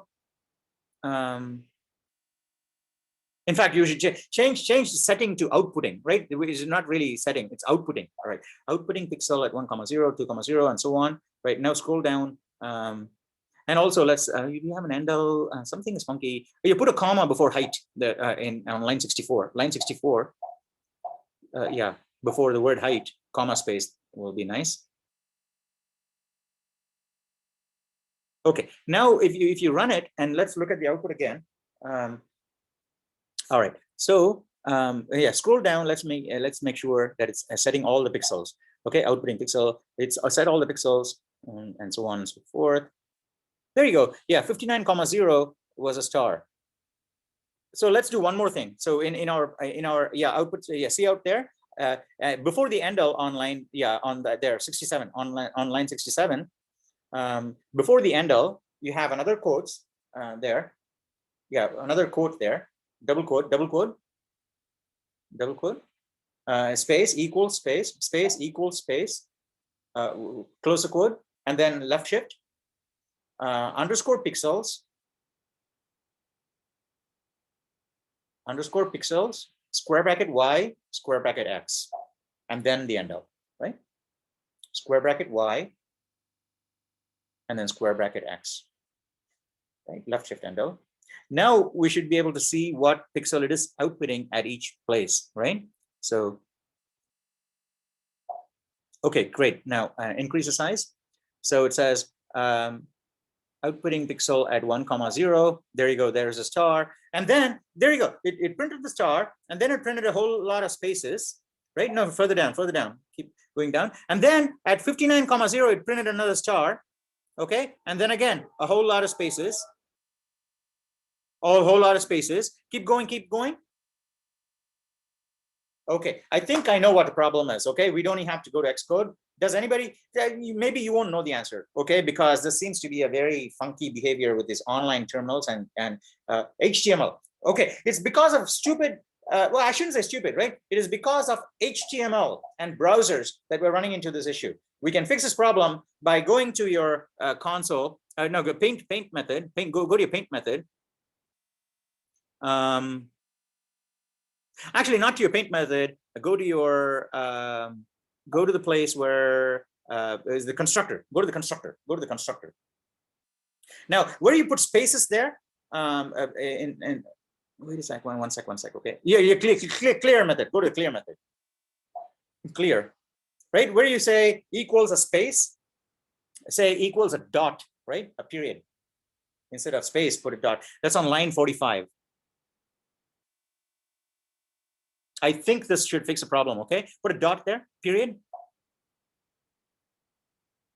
And then get rid of the space after that. This should be one character. Now, also comment out your cout lines, you know, on line 32, comment out line 32, because we know you can get rid of the line, because we know it's working. That function is working, right? Get rid of the line, triple click and delete, yeah. Right, and then we had some more like that, you know, W equals, H equals, and so on. You can get rid of those too, I think. Yeah, you can comment out line 63, comment out line 63 for now, because it took us a while to type it. Is that all? Oh, hello, there's a hello, get rid of the hello. There's a hello somewhere. Yeah, get rid of it.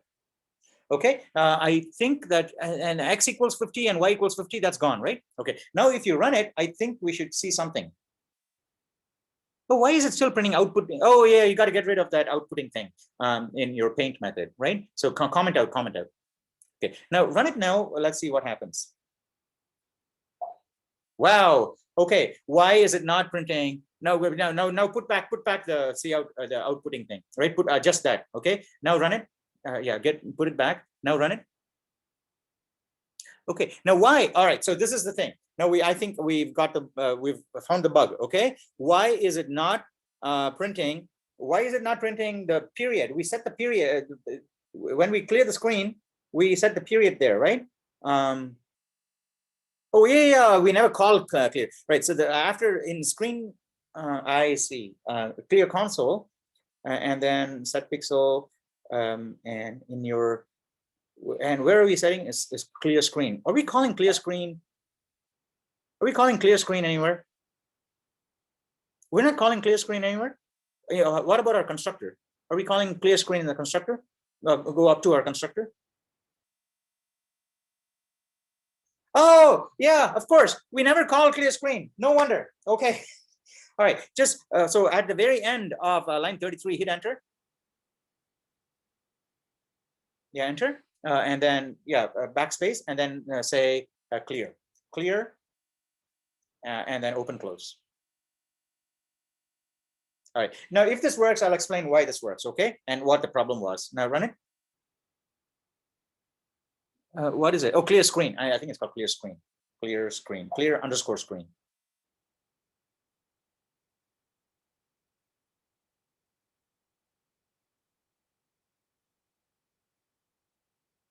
Yeah. Now run it. Yeah. Okay. All right. Now you can get rid of that outputting pixel at, right? Comment out outputting pixel at stuff.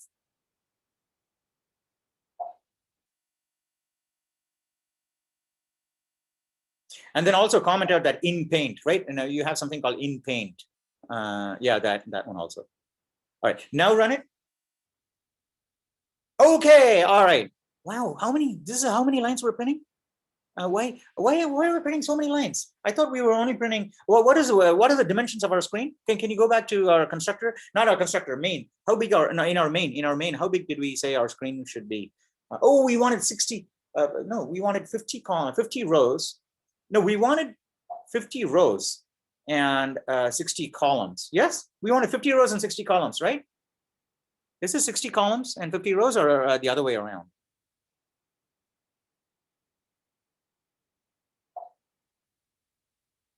I think it's the other way around, if I'm not mistaken. Yes?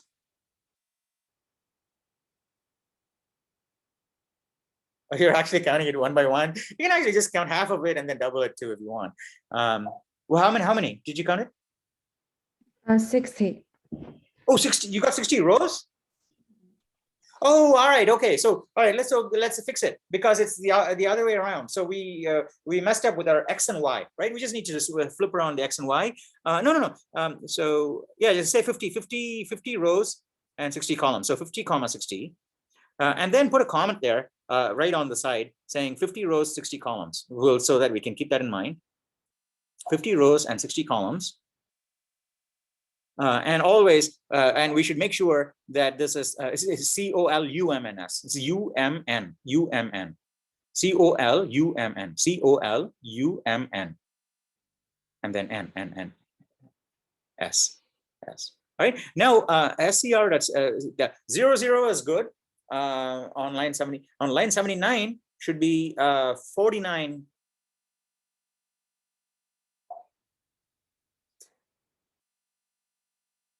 Okay, all right, please stop. I don't like this, okay? And not you, right? I don't like the way that I've done it. No, just the one thing, it's switching the X and Y around because it's unintuitive, right? When you talk about points on a graph paper, you always say X comma Y. You don't say Y comma X, yes?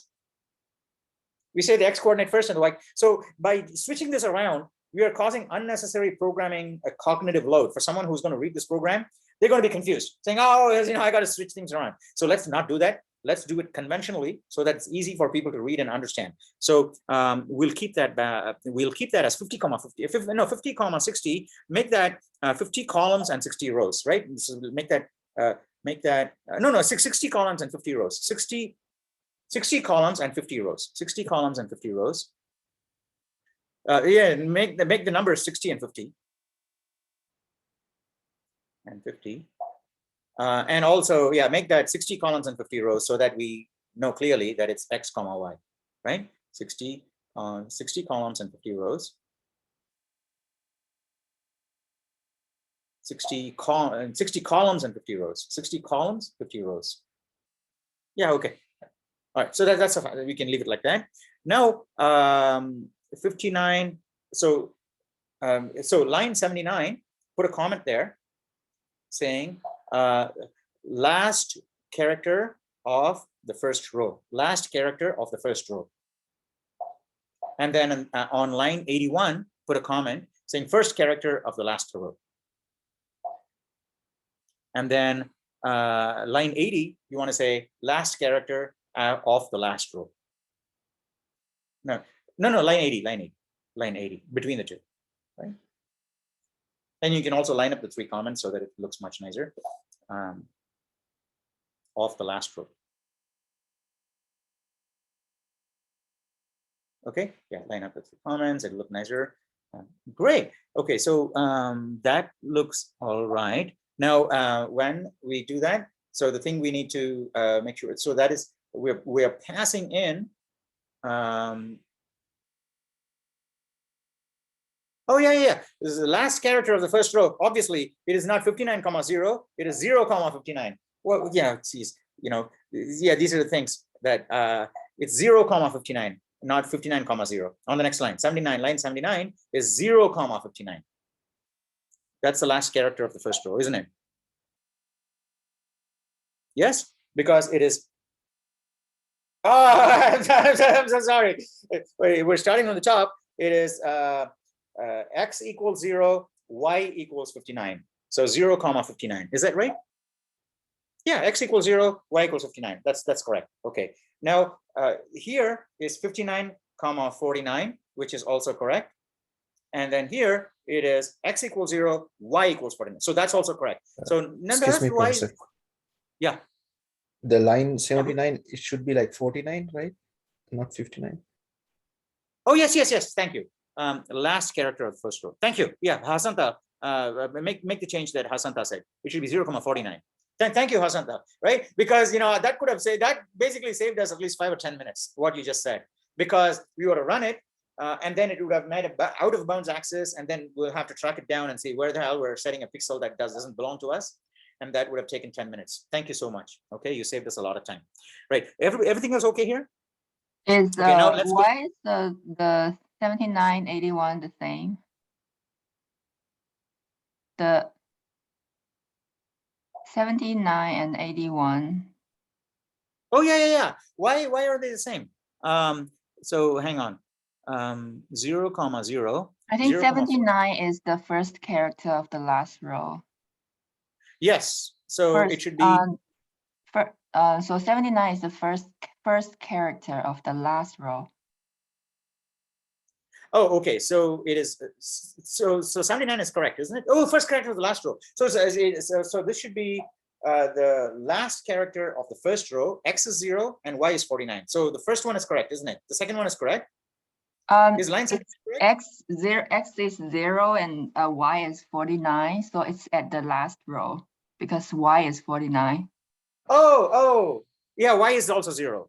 Oh no. No, y is 49. So it's at the last row. Oh, 59, 0. Yes. Thank you. 59, 0. 59, 0. That's what Changwen is saying. Yes, Changwen, am I right? Yes. Yeah. If you change it to 59. 59, 0. Thank you. Anything else you guys see that is potentially a bug there? Looks all right so far. Yes. Now let's go to our set pixel and make sure that we account for x and y being passed in the same order. Okay, set pixel. Yeah, there you go. X and y. The first is x and the second is y. So we want to go y.pixels.size and x. Well, that looks all right to me. Now, if you run this now, I think we should be able to get the 4 stars. Oh no, why is it still so many rows? We're getting the stars in the correct position. Is this really 50 rows? Yeah, it's because of the, I think it is because of the aspect ratio, right? Each character is much taller than it's wider. So it's kind of looking squished up. But I think if we count the number of rows, I think that's about 50 rows. Is it right? 50 rows? Just count about 5 and then it should be 10 times that much. Or 10 and then it should be 5 times that much. Tell me when you hit 20. Is that 20? 20 lines? Okay, so 20, 20. Yeah, that's 50 rows. Yeah, that looks like 50 rows, isn't it? The whole thing is 50 rows, isn't it?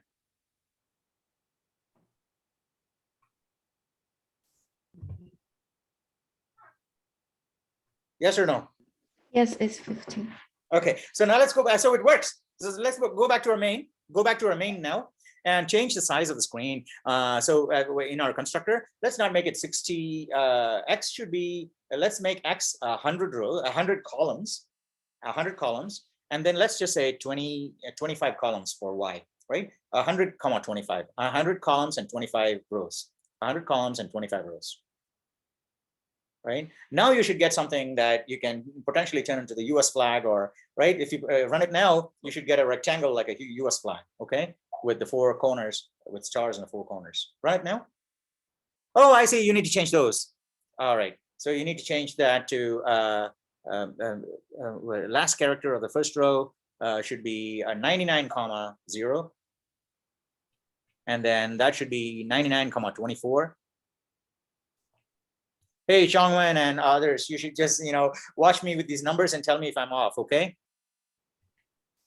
Is that correct? Okay. Run it now. All right. Okay, it looks much better. All right, so that's our screen. And the problem before, if we're trying to debug that thing, and this is the issue with coding in multiple modalities, is we're coding online through an interface that has to give us the results in HTML, right? In a web markup language, which doesn't respect spaces. and then our things were getting screwed up, and then we have logic problems, and that mixed up with the layout issues that are part of Chrome and Safari.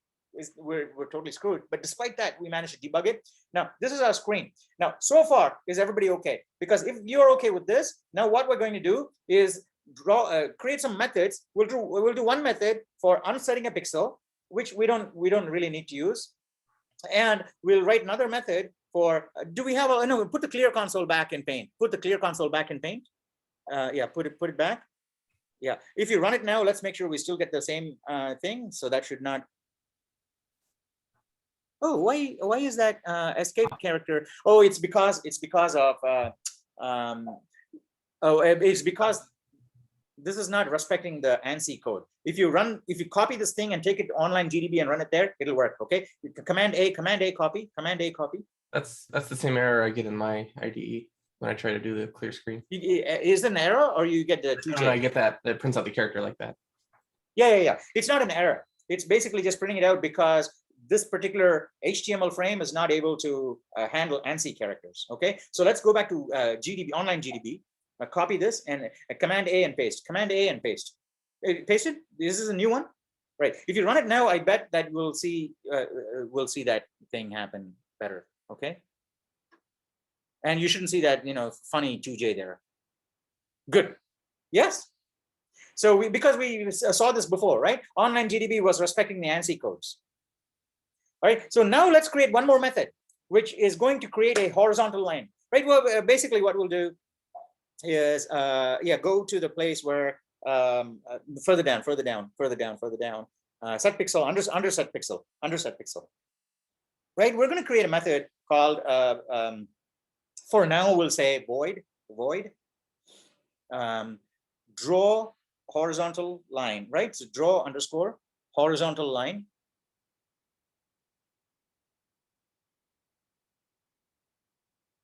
Underscore line, right? And then the parameters are going to be row, size t row, size t under the size t row, comma, size t, size t column one, call one, comma, call one, just say call one. Call one. No, don't say callu, right? So call one, or call underscore one is fine too. Call underscore one. No, not call you underscore one. Call underscore one. Okay, column one is fine. Okay, comma size t column underscore two. Now here we'll put a comment on top of this method so that because it's going to help, right? Column underscore two. Right now, on top of the method, open a comment on line 60, hit enter. Line 60, hit enter. Right, and here you're going to say draw a horizontal line of stars. Draw a horizontal line of stars. Line of stars on the given row from the given column. From the given column one to the given column two, including both endpoints. Because that's a corner case. Including both endpoints is probably is needed sometimes during our implementation to make it easier. Okay. Now let's go and flesh out the body of this function. Space and space brace. Yeah. Okay. All right. So here, all we're going to do is first of all, let's make sure that row actually exists inside of our pixels. So what we want to do is if row greater than or equal to, if row, no, within parentheses, row greater than or equal to, pixels underscore pixels dot size. No, greater than or equal to, no 2 comma there. So get rid of the 2 comma, right? Get rid of the 2 also. Pixels dot size. Now, one thing here is that we have to make sure that draw horizontal line is actually a member of the screen class itself. So before draw horizontal line, say screen double colon. Screen double colon. On line 63, before draw horizontal line, say screen double colon. And then, yeah, now no spaces, because you're not using spaces elsewhere, right? Now triple click on the line, triple click on the line. 3 clicks, bam, bam, bam, like that. Okay, Command C, copy that. Right, now go to the class declaration at the very top. Now right under set pixel, yeah, enter at the end of that line. Not there, not there. We want to do it before paint, because paint is after all the draw methods, we'll do the paint, right? So no, after set pixel, we'll do it in a certain sequence. After set pixel, yeah, there you go. Right, enter. Now Command V to paste it. Now get rid of the screen qualifier. Get rid of the screen double colon qualifier there. Semicolon there. Yeah, put a semicolon at the end. Thank you. Right, and then get rid of the screen double colon in front. Okay, now that will make this method a member of the screen class, which will allow it to access the underscore pixels. Right, a member. Okay, so now you can go to your that method that we're defining. Where's that method? There you go. All right. In fact, you know what? One more thing. Change the void to a bool. Right. Change the void to a bool, and then you need to change it up there too. Right. You need to change it in there. All right. Right. Now go back and go back. All right. Now, if row is greater than or equal to pixels.size, just return false right there, because you can't set the pixel. Right. Because in order to draw the line, you got to set pixels. And if the pixel is off screen, you can't do anything. So you're going to return false right there. Good. All right. Now on the next line, you're going to say for size t, I equals 0. No, within parentheses. You got to get in the habit, right? You got to get in the habit of doing parentheses. Otherwise, you'll turn out to be a Python programmer who doesn't use parentheses. Okay. So size t space y, is it y? Yeah, so you can say y equals 0. Y equals 0. No, not y equals 0. Why? No, it's y equals column 1. Y equals column 1. Column 1. That's why I said call 1, because now you got to type it out, you know, the whole word many times, right? Now y and then semicolon, y is less than underscore pixels square bracket row, right? Which is the past in thing, right? Row dot size, right? And double ampersand. No semicolon there. It's a twin condition, right? 2 conditions have to be satisfied there. So the double ampersand. Oh, Kate disappeared. Is it already time? It is 9:59. We're almost done, right? It's just this function, and then we can continue with the more stickman functions on Tuesday and Thursday next class.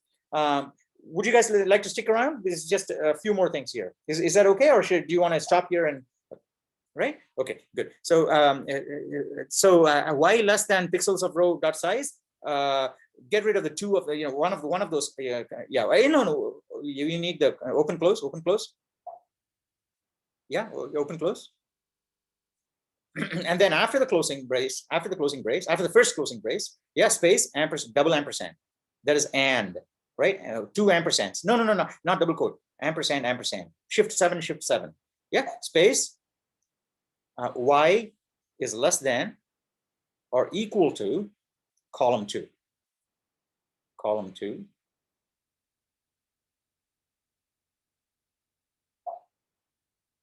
Yeah, semicolon here.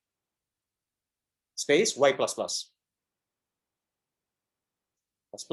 On the next line, you're going to say set pixel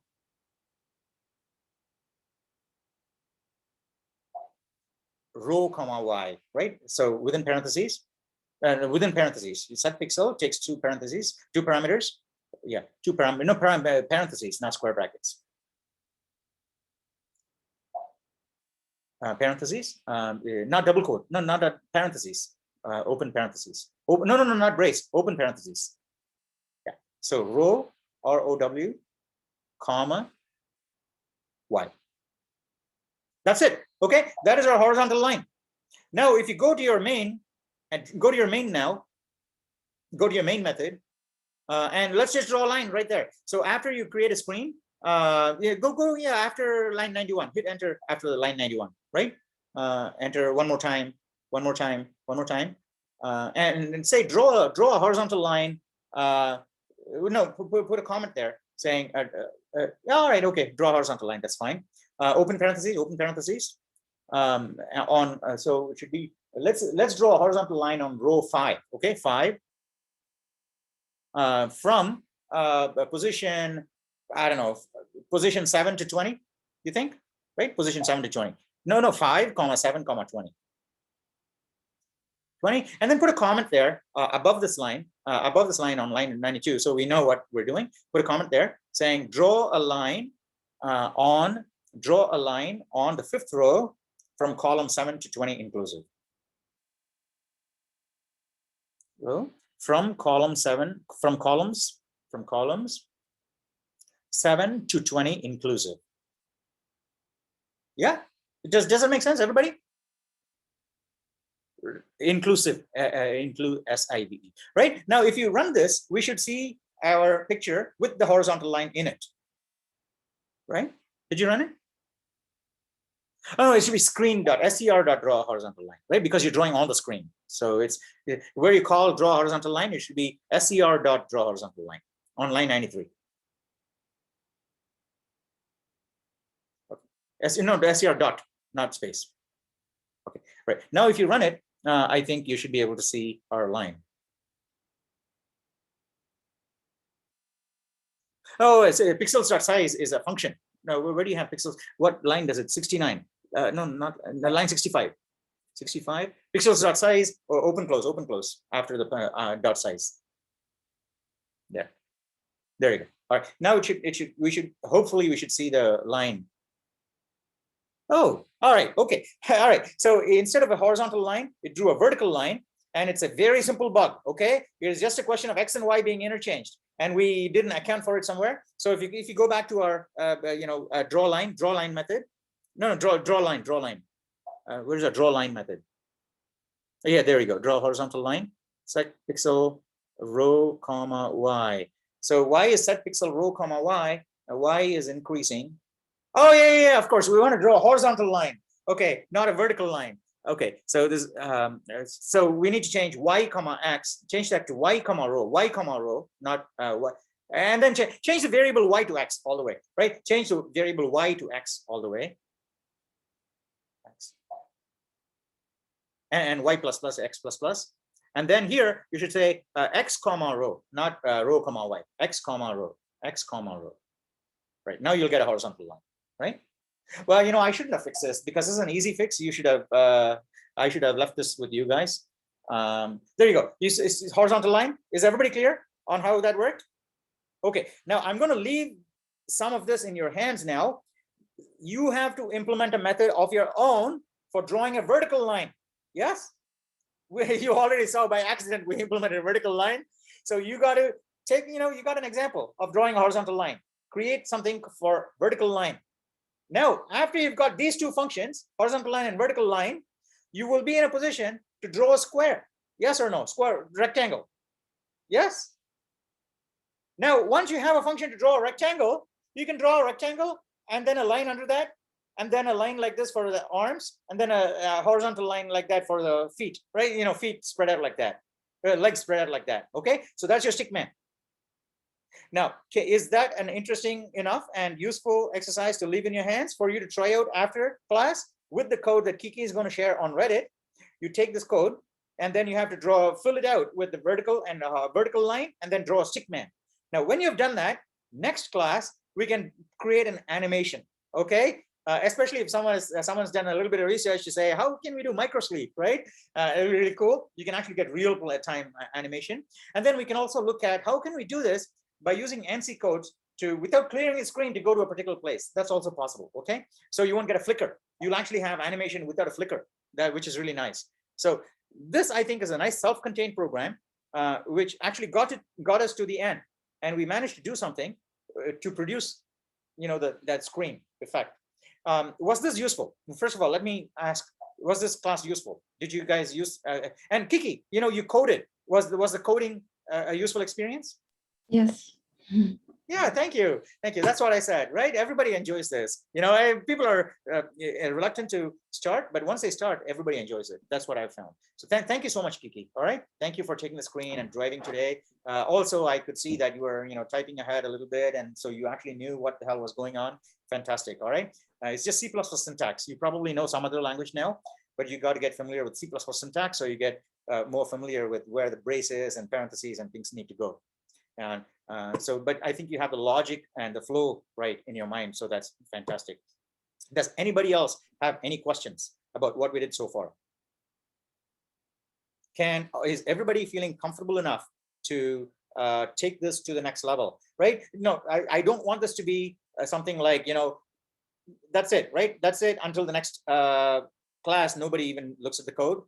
It shouldn't be like that. You should be taking this program, trying to make changes to it, sharing changes on Reddit to say, I took that program, had it a vertical line. Do you guys want to take a look at it and give me comments, right? And then maybe someone else says, well, I took your vertical line and the program, and then I did a stickman.